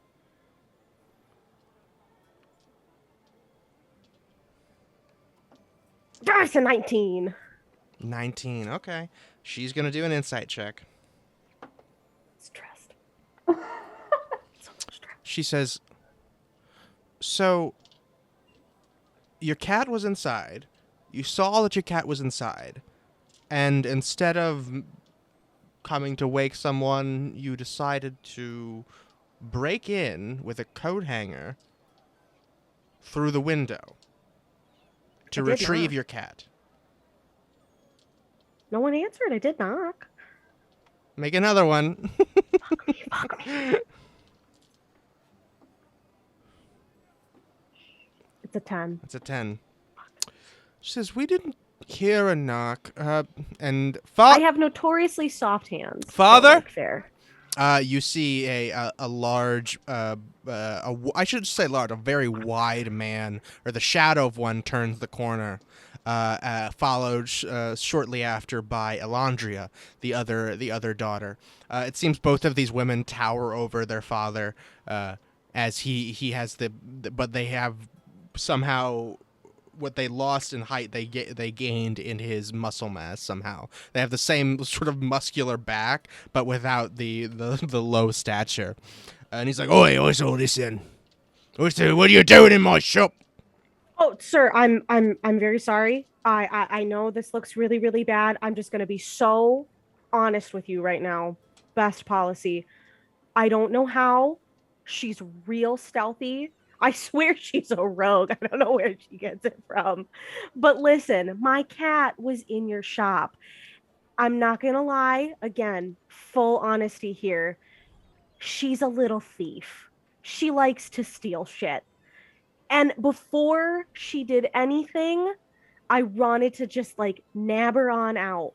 I did try to knock. I know I have soft hands. You probably didn't hear me. Fair. Super fair. I just wanted to grab her before she took anything. I'm really sorry, guys. All right. Give me first actually just give me an insight check right now. Esme's gonna do more ankle rubs. Just the figurating around. Yeah. Mm-hmm. Yeah, yuck it up. It's a 9.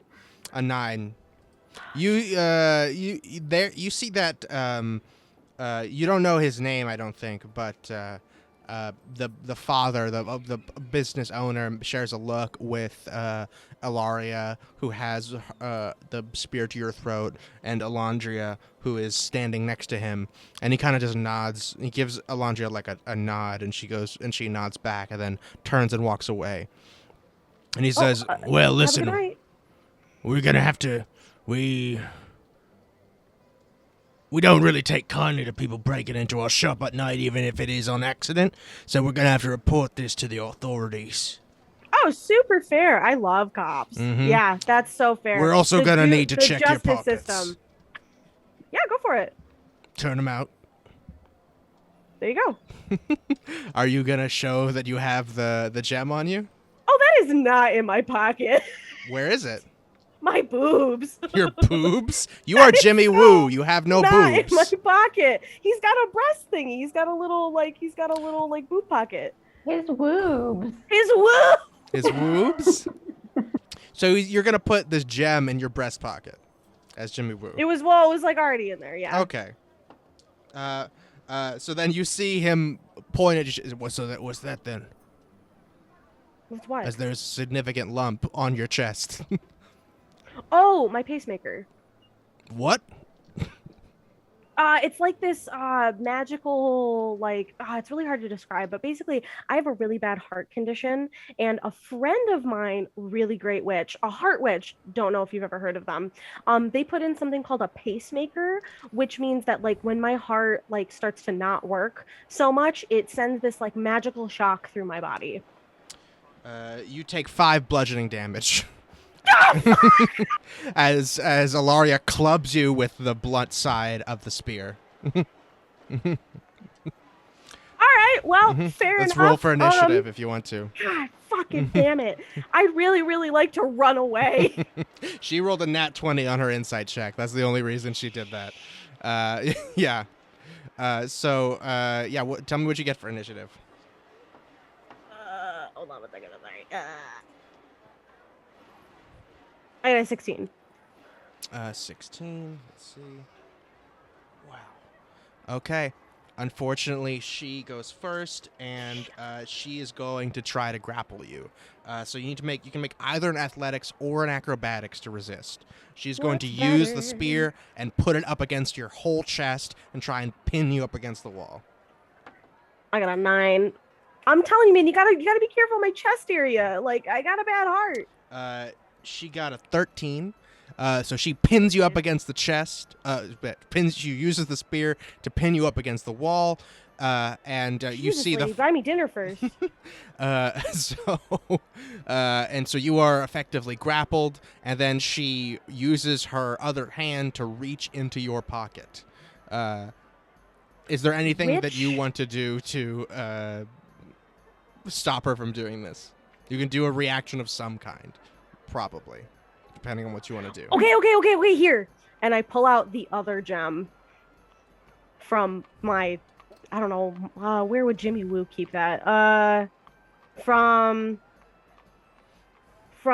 oh my god, okay, Jimmy Woo can do close-up magic. I just, and I flick it out, and I hand her the other gem. I'm like, okay, here. I just, listen, I didn't want you to get mad at my cat. So I took this out of its mouth, literally right before you grabbed us. I'm sorry. Here you go. I'm afraid I don't trust a word out of your mouth anymore.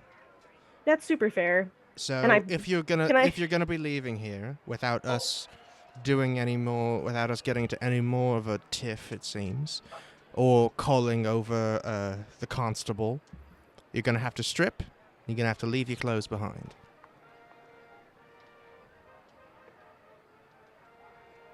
That's a lot to ask. It's a lot to ask to not be stolen from, too, I guess. Fair. Can I back up a little bit and take my clothes off? I mean, it's kind of hard to do that with your sword right here. Mm-hmm. She eases off the pressure just a little bit. And she takes the spear away from you, and she puts the pointy end against your neck once again. She says, "One false move, and I'll cut you. I'm not a killer, but I am skilled. I know how to use this." And now that you see the father has closed with you as well, they sort of have you surrounded. Okay. And the father says, "All right, down to your skivvies then. Not going to make you walk home naked, but can have you getting away with any of our merchandise or property." Okay. It's a shame to be doing this to infamous Detective Jimmy Woo. Oh, you know who I am, but your kids don't? Of course Whatever. I know you are. Whatever. Are you infamous All right. Detective Jimmy Woo, or you just look like him? I sure am.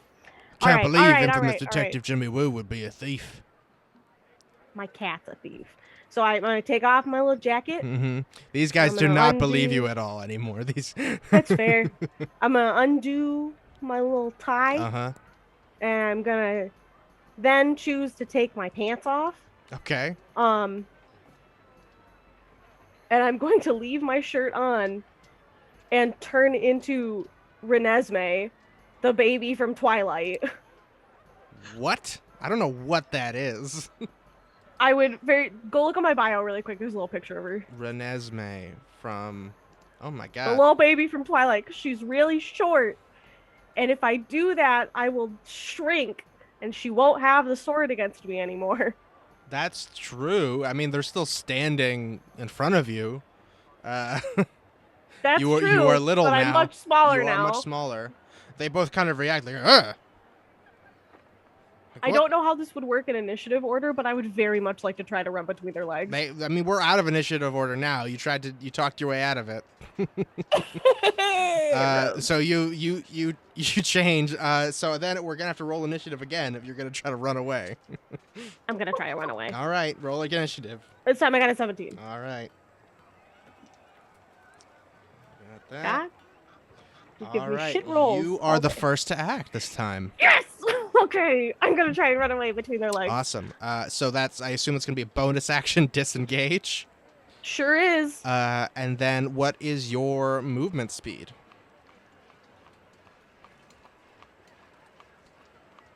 What a good question. Features and traits, description, features and traits.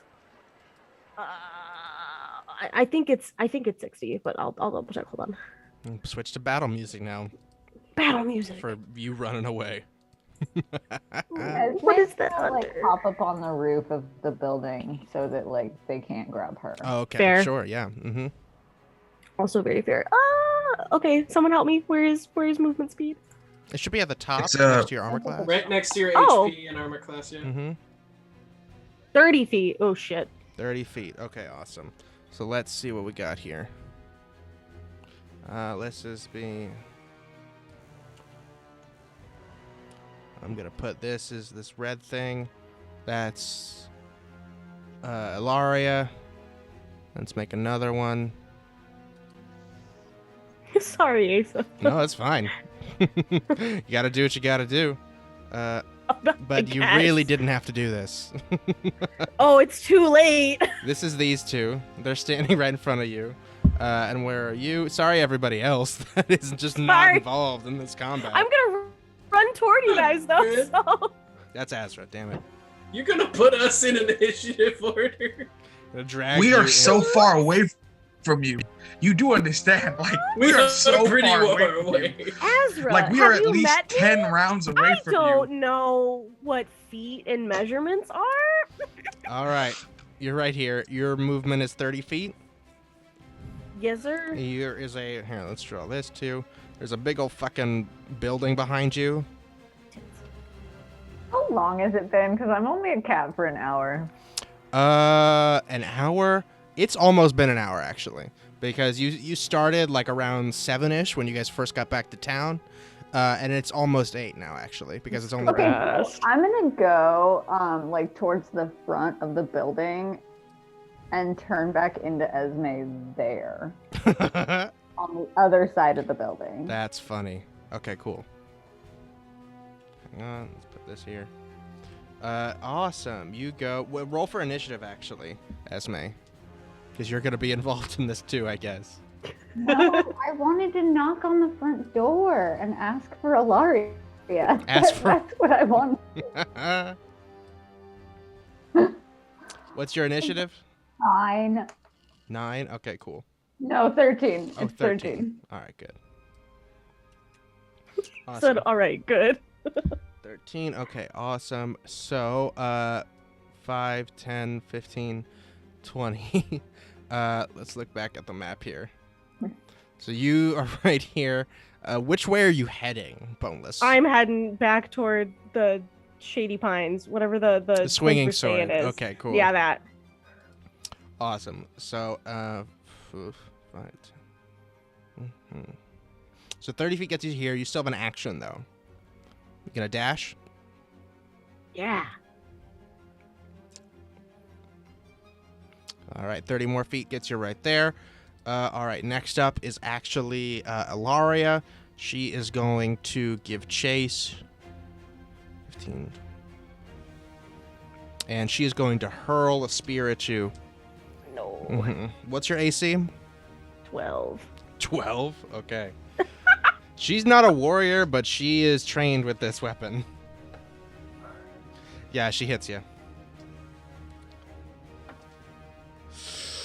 That is going to be 8 damage. She rolled max damage on the spear. Boneless, you're not... Are you bloody yet? What is bloody? Half. No, not yet. All right, good. Okay, after she goes, Esme goes.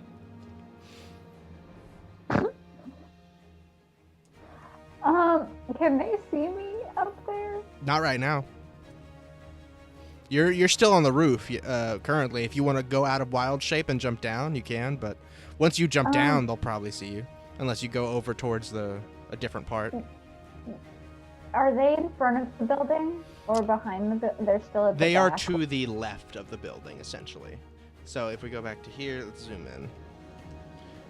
So you guys are all right here along this leftmost side of the building.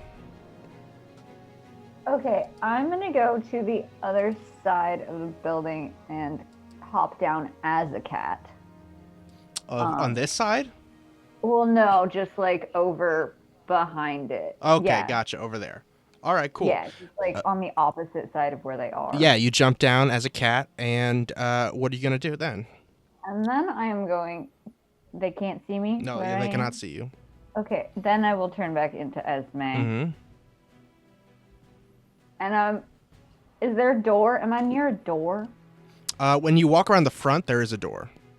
Okay, I'm gonna like pretend that I'm just knocking to ask this girl why she didn't hit me up. Okay, cool.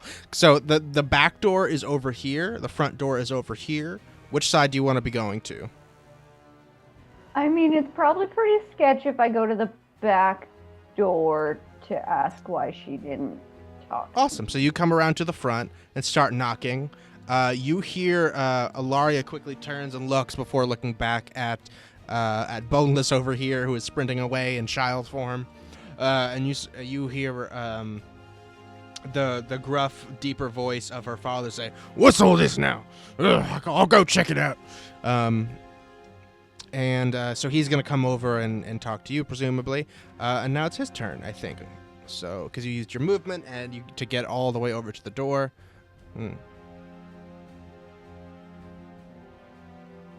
So he gets right over here to the corner. He says, What are you doing here? Are you a customer or you don't open again until 8 a.m.? Hi, I guess yes. Technically, I am a customer, but that's not why I'm here. Mm-hmm. I'm here to speak to your daughter. Oh, I'm afraid she's busy. We're in the middle of something right now. You could come back tomorrow and talk to her. I'm sure she'll be delighted to. But right now, no, I'm sorry. We've kind of got a situation unfolding over here. We're being robbed at the moment. So if you'll excuse me, and he just starts to head back this way. He used his whole movement to come over and talk to you. And so that means we are back to the top of the order with Boneless. Okie dokie. I'm going to try and dive into like that little alleyway that's right there and hide. Awesome. Gonna go over here. What's over there? So like this little alleyway is the only alleyway that's here. Aren't we in that though? Yes, this is where you are. So like, are you gonna go behind this building or like over to between? Yeah. Okay. Yeah, I'll go behind that building there. Okay. Cool. Give me a stealth check. Okay. Come on. Hot dice, hot dice, hot dice, 21. 21. Dirty 21. She is going to see if she can get above that on her perception. Oh, wait a minute. Hang on. Don't say that to me. It's really close. It's really close. So she sees you dive around the corner and follows up immediately. So she's like 10 feet from you less. And she knows you're nearby, but she cannot see you. Oh my god. Oh my god. Yep, I'm not moving. I'm right there. Nope, I'm Okay, you are hidden inside a bush or something over here. Oh, these bushes, man. Coming in clutch. Really coming in clutch with the bushes. Let me put this in. Bush for you. There it is. You're under the bush. Yay. And she is like right here. She's just looking around. She knows you're nearby. She got a dirty 20 against your 21. So she's on your trail. Now she's going to use her turn just to look for you. All right, nothing yet. She's just going to start pacing back and forth here. Stress. Alrighty. And actually now is probably a good time for us to take a break. We'll come back in 10 minutes. It's 57 after the hour, so we will be back at 7 after the hour. Folks on the stream, please hang around. Enjoy just some ads from our sponsors in the meantime. Give me 1 sec. Something dumb. Drop in the chat. Tell us if we said something stupid while we weren't playing. Hashtag dumb shit. Yeah, exactly. But anyway, Ilaria with her spear is stalking nearby the bush that Boneless just dove into. We also recently discovered that Boneless is sufficiently bloodied after both of those hits. Their father, whose name is Elrosh, I believe, just came over and talked to Esme, who was sort of suspiciously knocking on the door late at night, and is now heading over to try to find where Boneless has escaped to after robbing them.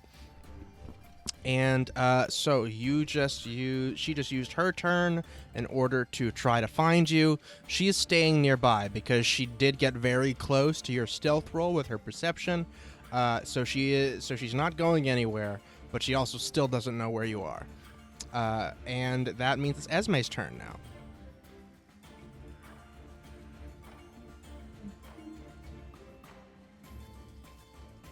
Sorry, I'm reading about Pass Without a Trace. Oh, Boneless has to be within 30 feet of me. Cool. Okay. I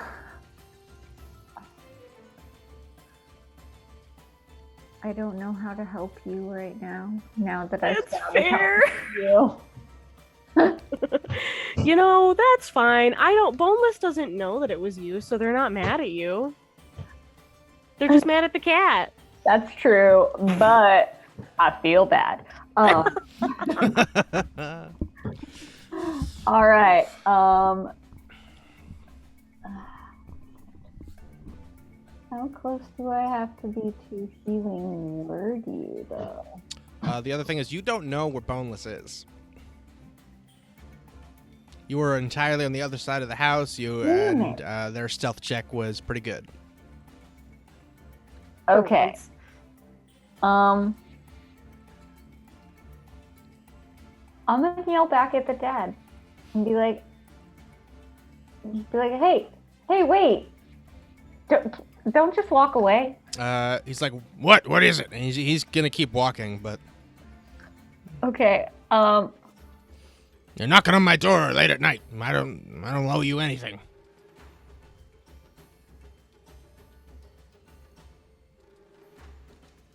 I'm just gonna stay here. You're just gonna stay. You can follow him if you want to. You can use your movement. You can use your action to try to persuade him to do something if you want. Or do you want to just sit here and wait for him to come back eventually? I don't really want Ilaria to see me. That's fair. Because I still want to go on a date, even though that seems like it's... Yeah, I kind of fucked that up for you. Sorry, boo. A little creepy to show up at somebody's house after you met them. That's also true. And my breastplate armor that I wanted. Yeah, right? Oh, Boneless secret time. Boneless was not concerned about that. Love you, boo. Boneless didn't care. Mm-hmm. Oof. All right. Okay, Esme is going to, can I go around this thing and stay behind it on the other side? Not where the dad is, but like head over towards Ilaria, but around the other side of the building so that I'm closer to Boneless. Sure. Where Boneless is. It's a long way around the building, but you can because they're right here, and so for you to, and you're right here on the map. So for you to go around, you have to go all the way around here. That's fine. I'll do that. All right, cool. Excuse me. What's your movement? 30 feet? Yeah. Awesome. So I presume you're using your action to dash? Yes. Awesome. Mm-hmm. So you make it, so it's 60 feet. You make it around the front side of the building, I think. So we'll say that you are like on this corner, but on the opposite side of the building, like way over here. Okay. Alrighty. And that means it is his turn. He's going to go. and he's gonna shout to Ilaria, like, "Hey, where'd they go? Where'd the little weird shapeshifter go?" And she says, "I'm looking, Father. I can't seem to find her. I know she's nearby." And he is going to do the help action. So he's going to help Ilaria on her turn do a perception check. But for now, it is still Boneless's turn. All right, this is Boneless's dumb plan. Mm-hmm. Here we go. All right. Boneless is going to shuffle off the shirt. Mm-hmm. Just let the shirt kind of fall on the ground. Sure. And then turn into Asher, a female elf that looks a lot like Kelly Marie Tran, because I love Kelly Marie Tran. I am a Kelly Marie Tran stan, one might say. Okay. And in just my underwear, Boneless is gonna roll out of the bush and go, "Send help! Send help! Someone just stole all of my clothes! Someone help me, please!" Okay, you roll out of the bush. You can do either performance or persuasion. I would like very much to do performance. Or I'm sorry, or deception. This is not persuasion at all. Son of a... Okay, I would like very much to do performance, please. All right. It's gonna screw me because I want to do it. I almost want to give you disadvantage because what do you get? A 24. Oh my god. A very yucky 24. 24, yeah. All right, they're going to roll insight, but that's pretty good. Stressed. No, don't inhale like that. On a nat 20. No! Ilaria eyes you up and hurls another spear directly at Kelly Marie Tran. She's so pretty. Why would you want to hurt her? Because it's you who robbed them, and she knew it immediately. Also, you're wearing Jimmy Woo's underwear. Your clothes don't change. She hits you. Do they have Jimmy Woo written on them in Sharpie? I just imagine that they're tidy whities, which would not look man. natural on Dude, yeah. on Kelly Marie Tran. I don't think Jimmy Woo wears tidy whities though. He seems like a boxer brief kind of guy. You think so? That makes sense. Yeah.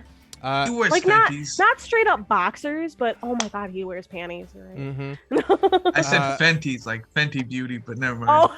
You take 8 more damage. Guys, I'm dead. Mm-hmm. Guys, they just killed me. So unfortunately, I will switch to narrate what happens next. Let me switch back to non-battle music.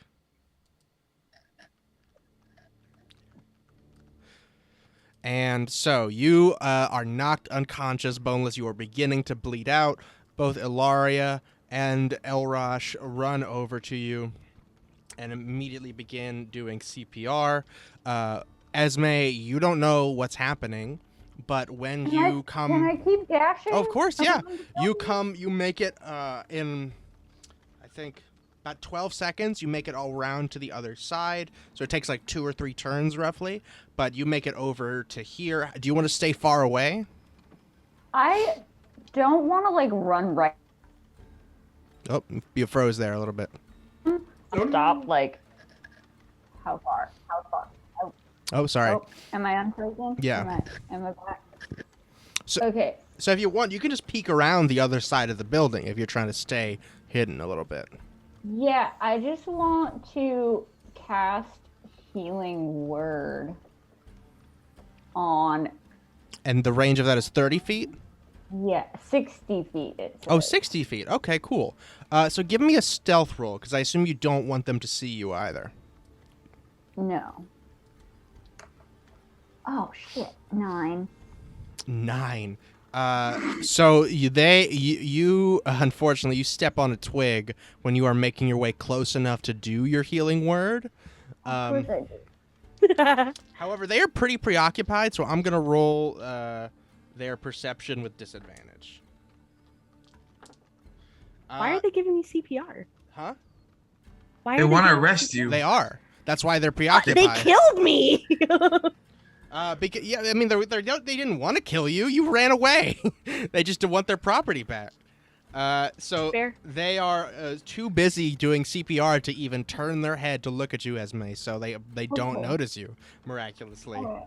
I Hell rolled yeah. for them with disadvantage. One got a 7. The other one got a nat 1. So you somehow are still under the Oh radar. yeah, now they get a nat 1. But actually, by the time you get there, Esme, it seems that that Boneless has been stabilized. You can still heal Boneless if you want, but you can tell that that they are not going to die. Oh, am I not in death saves? No, they actually, well, make one death save. It's just the. Ought to be a nat 1. Mm-hmm. Guys! Oh no. How does death save? My bad. You just roll a d20. Oh, okay. Ordinarily, I think it pops up where your hit points are when you drop down to 0. But for now, you can just roll a d20, unmodded. 'Tis a 12. It's a 12. That's a success. But on the next turn, they immediately stabilize you. They start bandaging you, and Esme, that is when you make your way across. You step on a twig. This is 3 turns later. They stabilized you on the second turn. So, what do you want to do, Esme?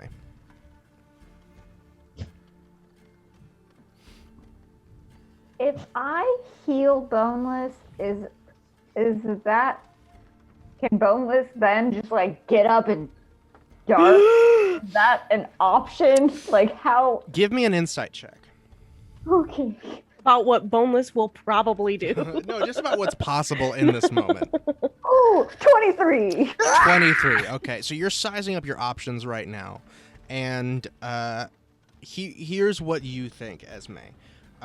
Number one, you could potentially heal Boneless and then duck around the corner, because if Boneless starts magically healing and their wounds start closing up and stuff, that will surely draw the attention of Elash and Ilaria, and they will look around to see who might have done that. However, you can do it quickly enough if you try to just do it and then get behind there. That's fine. However, because they are over Boneless's prone body right now, I think you can also assume that even if you did heal Boneless, they would be able to pop right back up, but they would be at very little HP and surrounded by 2 armed people. So even if you did heal them, they probably would not be able to get away very easily.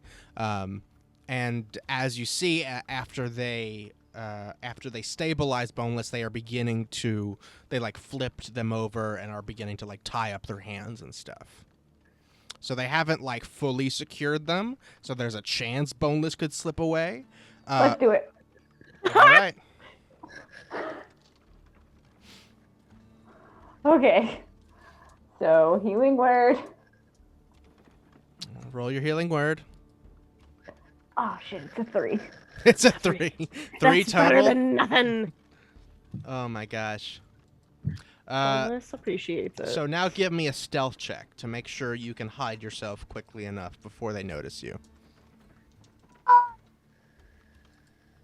6. I would like to give her inspiration. You want to give her your inspiration? Yes, I would. All right, you can do that. Sure. We can roll stealth again. I'm gonna laugh. 21. Yes. Oh my god! So you go to Esme, to Boneless, and then they immediately turn their heads. Elash and Ilaria are like, "What the fuck?" By the time they turn their heads, you have gone. You have disappeared around the other side of the of the house, and they're like, "What the fuck? Was that an owl or something?" And they turn back and look at Boneless, now breathing and conscious. Boneless, you are flat on your face. Your hands are tied behind your back. What do you want to do? They are kneeling to your left and right. All right. I'll take the L. Take me away. He says, "Good, yeah, that's what we're gonna do." So you're not gonna struggle. You're just gonna stay there. Mhm.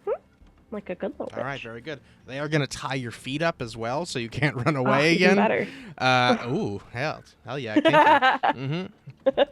And a few moments later, Elandria comes back with the guard.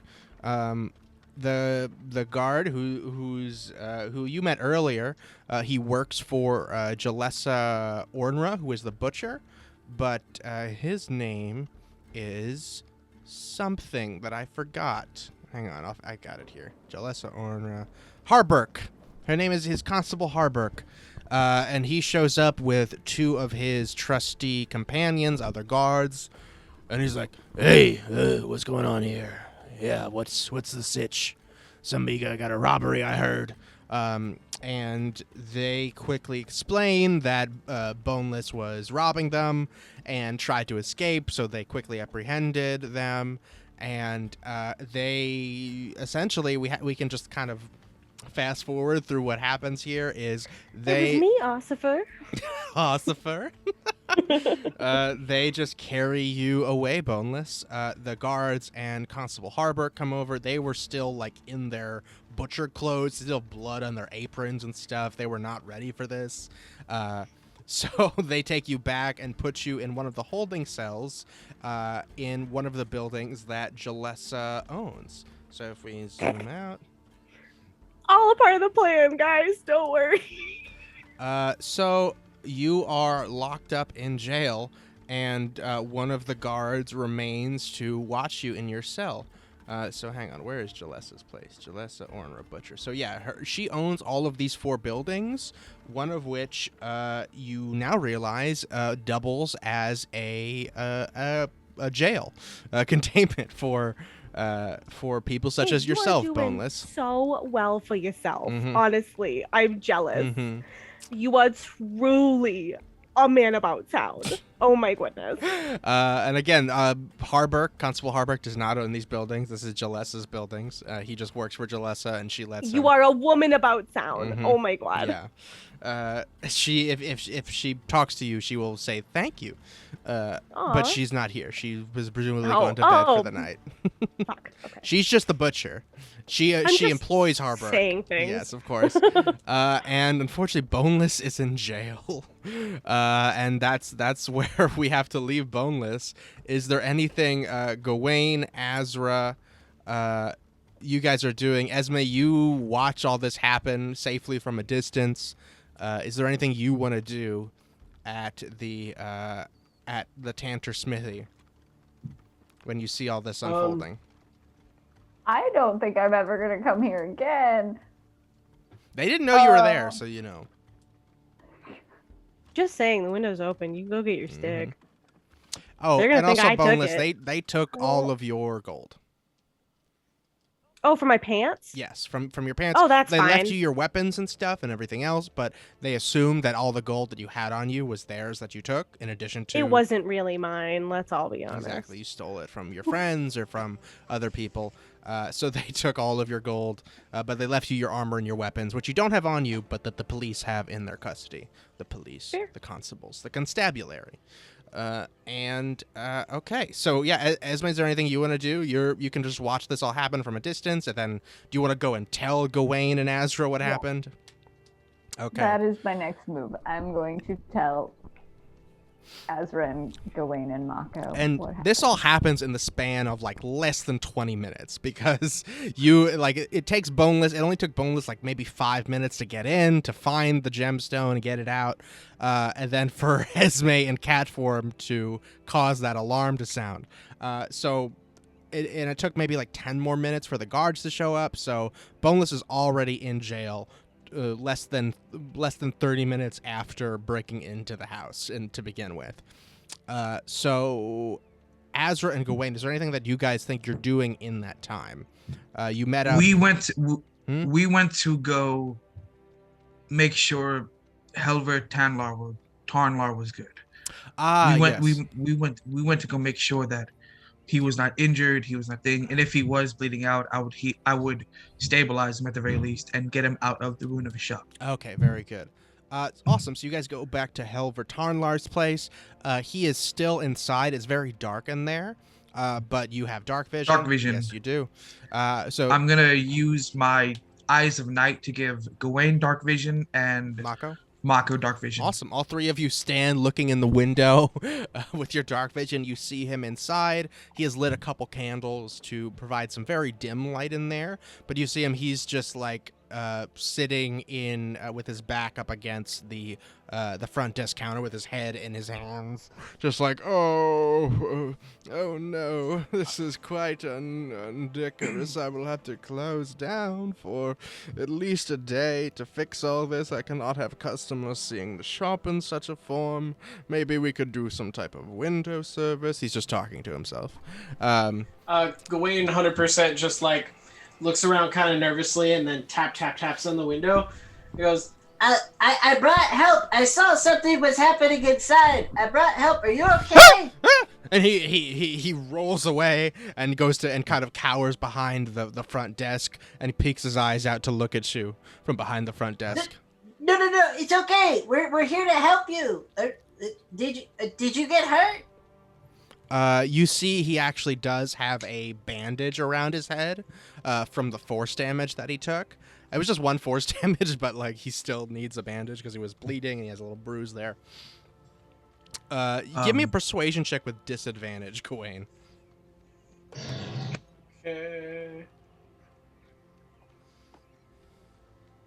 Okay. 19. 19 with disadvantage. You got a 19. Dirty 20 and a 19. Incredible.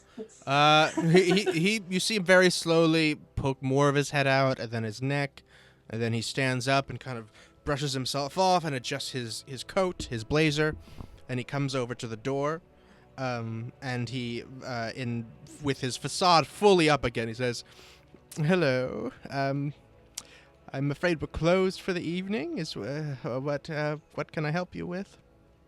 Yeah, I'm the quote-unquote dirty child that you told to leave. Yes, I saw I all do the recall. explosions happen inside. Like, I went to go get an adult. I brought an adult. Are you okay?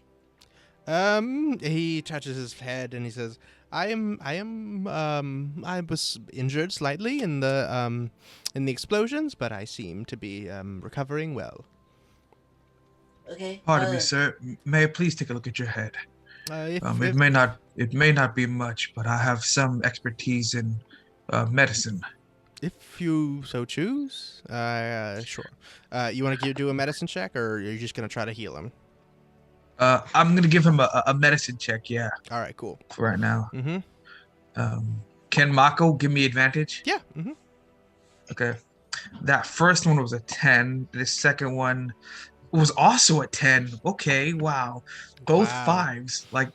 Okay. So he just has like a bad bruise, you know. He's not concussed or anything, as far as you can tell. He seems fine. He just has like a scrape and a bump on his noggin. I'm sorry about your shop here, sir. I'm Asra. It is a pleasure to meet you. I think I'm still in my like noble clothing. Mm-hmm. Oh, from earlier today when you were dressed to try to lure the bandits. Yeah. Mm-hmm. He says, "Well, it seems your young friend here has was just a bit too what's the word, dirty to try on wares in my shop here, and suddenly shortly after there began explosions. I don't know where it came from, but I saw these spiritual translucent creatures, and they started exploding and doing damage to my shop. And so that's what happened, but I think I'm okay. Thank you for looking, at least." Well, if you need any help rearranging the shop and making it back in tip-top order, I'm going to look at Gewayne, I'm going to look at Mako. The three of us, tomorrow morning, we'll be back here to help you put things back in order. Oh, well, thank you very much. I appreciate it. That's how he laughs. That's his genuine laugh. And he just closes the door very slowly. Is there anything else I can do for you this evening, then? None at all. You be well, okay? You too, my friend. Thank you for looking at my injury. And actually, as he closes the door, you see... Actually, hang on. Wait, where are they coming from? Yes, you see the constable and his 2 guards rounding the corner here, heading over to Tantor Smithy to abduct Boneless. And no sooner do you see them walk by, you don't think anything of it, then Esme comes rushing in the direction of the shrine where she assumed you'd be, and she sees you. Esme, what do you want to say to Asra and Gewayne? Hi guys, I might have done a bad thing. I did too. Oh, mine's worse. Is it? Yeah. Gewayne whispers, Did you accidentally blow up a shop too? No, but Boneless has been arrested. That is not good news. What? Okay, but it's like not entirely my fault. Okay. What? It's Why? Why not would? my fault? Why was she arrested? I don't understand. What? Because She went to fart around town. Like, why? I don't. Because Boneless is a klepto, which we all know. What does that mean? I don't understand. What does that mean? She Land piracy. things. Land piracy. So, like, stealing, like jumping into people's houses and Yes. beating them up and taking their stuff. Pretty accurate. Yes. So like not just stealing, but also breaking and entering, which is like not great. It's not. Wait, why? I don't. What? Okay. And I just like wanted to fuck with her, so I did, and then. Well, now the prank is really big. It's a really. Well, how did you not get arrested? I don't understand. Because I was a cat. Oh! Oh no. We, first and foremost, we do not Need to break her out. You're right. We gotta do No. it. Okay. cracks his You knuckles, see, just like, you hear Jalal's appear and say, "Yeah, you gotta break her out, my dude. You gotta break her out. See, he's I with me. gotta He's break her with me, out. okay? It's We the gotta only thing to this. do. We Your gotta buddy's do in this. jail. Gotta break her right out." Gawain. Gewayne's pointing to just the space behind his shoulder. He's with me. We gotta do this. The space behind your shoulder happens to be also in the direction of Jalissa's butcher shop. So it's like you're pointing that way. As was going to say, as I was telling to you earlier, when we do wrong things, we have to do our best to make right by them. That goes against like everything I was brought up to believe. Dude, I'm a pirate. What do you want from me? It's all right. Don't worry. I'll try to make this right. And Asra is going to walk to the. Would the Tantor family be at the butcher shop as well? Be at the like jailhouse when they bring. Yes, yeah. Boneless as well. Mm-hmm. They would all be there filing a report, essentially. And Okay. so when you arrive, you see Harburg, who is a dwarvish man. He is just sitting at his desk writing diligently while El Rosh and is explaining what happened, and occasionally Ilaria and Alondri are chiming in saying, and then we went to this place, and then we came and got you, etc., etc. And you guys see Boneless. Boneless, what are you doing when you're in jail? You've only been in here for like 5-10 minutes maybe before everybody shows up. Chilling with my tits out. All right. What form are you in right now? Still Kelly Marie Tran? I look like Asher, so I look like a female half elf that looks a lot like Kelly Marie Tran. Mm-hmm. I don't know who Asher is. What is that? So Asher is has some backstory that I'm not ready to reveal yet. Okay. And she just looks like Kelly Marie Tran for now. Okay, cool. She's a half elf. Awesome. So you're just choosing to remain in the form with your tits out. 100%. Incredible. So they have probably given you like a towel or something, and the constable says, "Hey, cover up there. You don't need that. Yeah, that's not necessary." Oh, well, I'm very, very body forward here, as you can see. You're just gonna have to deal with it. Yeah, I guess that's. I mean, you're in jail. You do whatever you want when you just can't leave there. And he goes back to writing and taking notes. So you guys all see Boneless just standing in their cell, tits akimbo, and the three Hi, guys. the Nice to see you. the three Tanters That's are. not Boneless. Where's Boneless? I'm confused. You little shit, if you keep saying my real name, I'm gonna come over there and knock your teeth out. That's not your name. You're not Boneless. Boneless You're right. looks My like name Jimmy is- Woo. My name is Asha. Nice to see you. Asher, nice to see you. We're here for Boneless. I'm gonna fucking kill this kid. He says, "Is that the name of this person? We don't. Boneless We didn't. looks like Jimmy Woo. We didn't get a real name there. We just know they're a shapeshifter." Shapeshifter? Yeah. No, Jimmy Woo's not a shapeshifter. Yeah, we know infamous detective Jimmy Woo is obviously not a shapeshifter. He's not a shapeshifter. Yeah. So He's we're the here for infamous Jimmy detective. Woo. But whoever Yeah. this is, supposedly for at least a little while, looks like famed detective Jimmy Woo. Well, obviously it's fake. Where's our real friend? This is clearly some woman named Asher.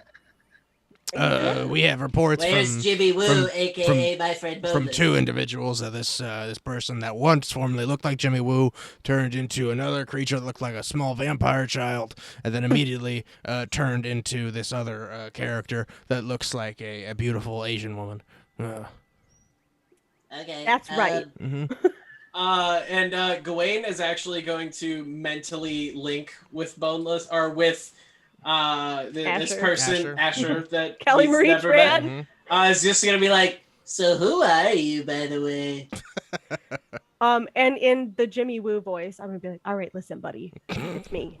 Oh my god! Be it's chill like about you it. guys see Gewayne's eyes go wide. Just You gotta be chill about it, all right? You can shapeshift? You gotta. What? If you say that out loud one more goddamn No, time. this is all in my head. Oh, okay, good. I always forget that. Everybody just This is sees my Gawain's head. eyes go wide. What? Jalal is still in your eyes. I still think you should break her out. You should break her out, my dude. Yeah. It's Can I be hear so easy. There's Jalal? only three of them. There's only Can I three hear of them. Jalal since I'm in here? I don't think so. That's fair. no, it's the way I understand it is the mental link is like a one way. Yeah. Like it's my brain to your brain. Oh. Mhm. Oh, okay. So then I'm gonna look at you and I'm gonna wink in like the most Jimmy Woo fashion I can. Oh no, you can talk back in your Oh, brain. I can talk back. Mhm. It's just a Man, link only between us Yeah. two. So every like day I Jalal learn is more about this, yeah. and then I just forget. Jalal is speaking in Gawain's voice in Gawain's head, but not in the same way that you are. So Cool beans. because Jalal like fully I'm up to speed. Yeah, exactly. Mhm. Sorry. Yeah. So Okay. you guys are having this Well- conversation. Azra, what do you want to do? I'm going to reintroduce myself or introduce myself proper to the father of the father of the household. And Right. Yes. Are you are you responsible for this delinquent over here? I am not responsible for them, but I shall take the responsibility of their actions. I'm going to take off my chain shirt, and Why are we stripping right now? Is that a thing? Like Wayne's like pulling up shirt. Just that is that? Please don't do. I don't know You land don't have to things. do Is that. that? No, it's not a No? land thing. It's just nobody just got it. Please, everybody, keep your shirts Okay. on. We've already got one shirtless prisoner. We don't need any more. I was about to I say the don't prisoner know, is shirtless. Is that So- a normal thing? No, don't- that's- okay, I think that's- everybody should take this shit Oh, off. please do not. That's her choice. I'm gonna take my chain shirt and my warhammer, and I'm going to hand them to the father of the household and say, take this as bounty payment to release my friend. I really don't. I'm think you sorry need to for do their that. actions. Oh. He says, "Well, I don't know. It's quite not normal to say the least. You know, it's I'm not sure what to make of this. Do you want to make a persuasion check? Yes, I do. And you can do so with advantage because you're offering a gift. Okay. Okay, the first one was an 8. The other one was a 19. 19. He says, well, I suppose it's quite all right if if we get to keep we already extracted a semblance of a reward from this shapeshifter character. Don't know their real name, but if I suppose we don't have to continue pressing charges any further if that is agreeable to the Honorable Constable Harburg. And Constable Harburg chimes in and says, yeah, I mean, it's all the same to me. Just whether or not we gotta, jail cells are gonna sit here either way, whether people are in them or not. It's easier for me and the boys if nobody's in them, because then we don't gotta watch them. But that's up to you. You're the one that got the crime done to you. And Elrosh says, yes, I suppose it's no harm ultimately was done. We received, we got our goods back and everything. You can keep your armor, it's fine. But if you, just make sure this one steers clear of our shop from now on. Very well. All right. And I'm going to shake his hand. Pleasure. And he shakes your hand very politely. And he turns back to the constable and says, so are we permitted to take these these belongings back that we presume are ours back to our shop? And the constable says, yeah, you can take all the stuff that was not clearly their belongings. We don't know what kind of shapeshifter this thing is. And he says, all right. And says, a pleasure. And I'm a very good shapeshifter. That's what this thing is. And so the Tarnlars, the Tanters, the Tanters all bid you good night and take their exit. And however, Ilaria notices Esme. Esme, you're here too, right? Yeah. Oops. And she looks at you kind of confused. And luckily, Elrosh does not notice you as the person that was knocking on his door late at night when all of this other hubbub was happening. He seems to be just want to go home at this point because by now it's almost like 8:30, and it's time to toss it in. And but Ilaria notices and gives you like a strange look, and she pauses and says, "Oh, hello. Were you? I met you earlier today." Yeah. You do look familiar. What, do you know these people? Boneless looks over and goes, no. Gewayne turns around and just goes, ma'am, why do you keep following us? Like, legitimately. I've literally never seen this woman in my life. I don't know why she's here. I don't understand. Because the one that this thing, the Asher thing used to look like was the person that was with you earlier today. Oh, I don't know if that's a really good thing to go by because, as we've already stated, I'm sorry. I'm not talking to you. I'm talking to. Oh shit. So I'm sorry. I'm just curious to what your relationship is. I don't actually know any of these people. I mostly have just been trying to get in contact with the abbot back at my temple. I just thought maybe they would know how to get in touch with her. Do you want to give me a deception check, Esme? You got this. You got this. Take my inspiration. Take my point of inspiration. Yep. Oh my god. Take one of our inspiration. Take both of our. That's a nat 1. Oh my god. Take my money. I didn't even see. 16. Oh. Okay, gonna live with that? You can roll for advantage if you take another one. Maybe. You could do it again if somebody else gives Esme inspiration. I have no more. I will give mine if Shanks will also give theirs. Well, yeah. One of you also gave it, so. Yeah, cool. We'll both give take it. Them both. Take them both. I want to Oh, my my God. god. Me Come too. on. We're just here to get Esme laid. Nat 20. So Are you? that's incredible. Oh my I'm god, leaving. from I a hate from it a here. nat 1 to a nat 20. Oh my god, with a 16 in the middle. What a day, you amazing. guys. Oh my gosh. And so you see Ilaria look at you and look at them. And then she sort of leans, like she goes like she's about to leave, but like leans over to Esme as she's about to walk away, and she says, "I should have known you wouldn't associate with folks like this. If you're still interested, I'd love to go on that date tomorrow."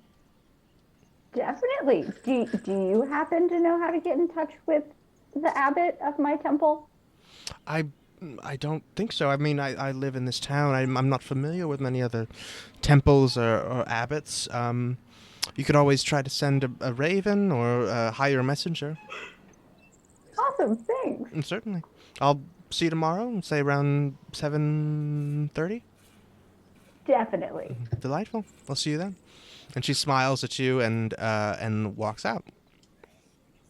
Wayne waits for her to leave fully, looks at Esme, and then goes in for a massive high five. Just yeah! I'll give you a high five. Woo! That's how you do it. All right. So now. Now you! And like turns to point at Boneless. My arms are literally tied behind my back. I cannot give you a high five. Actually, the constable comes over and says, "Yeah, I guess you can go if you are under the protection." Oh, I met you guys earlier today as well.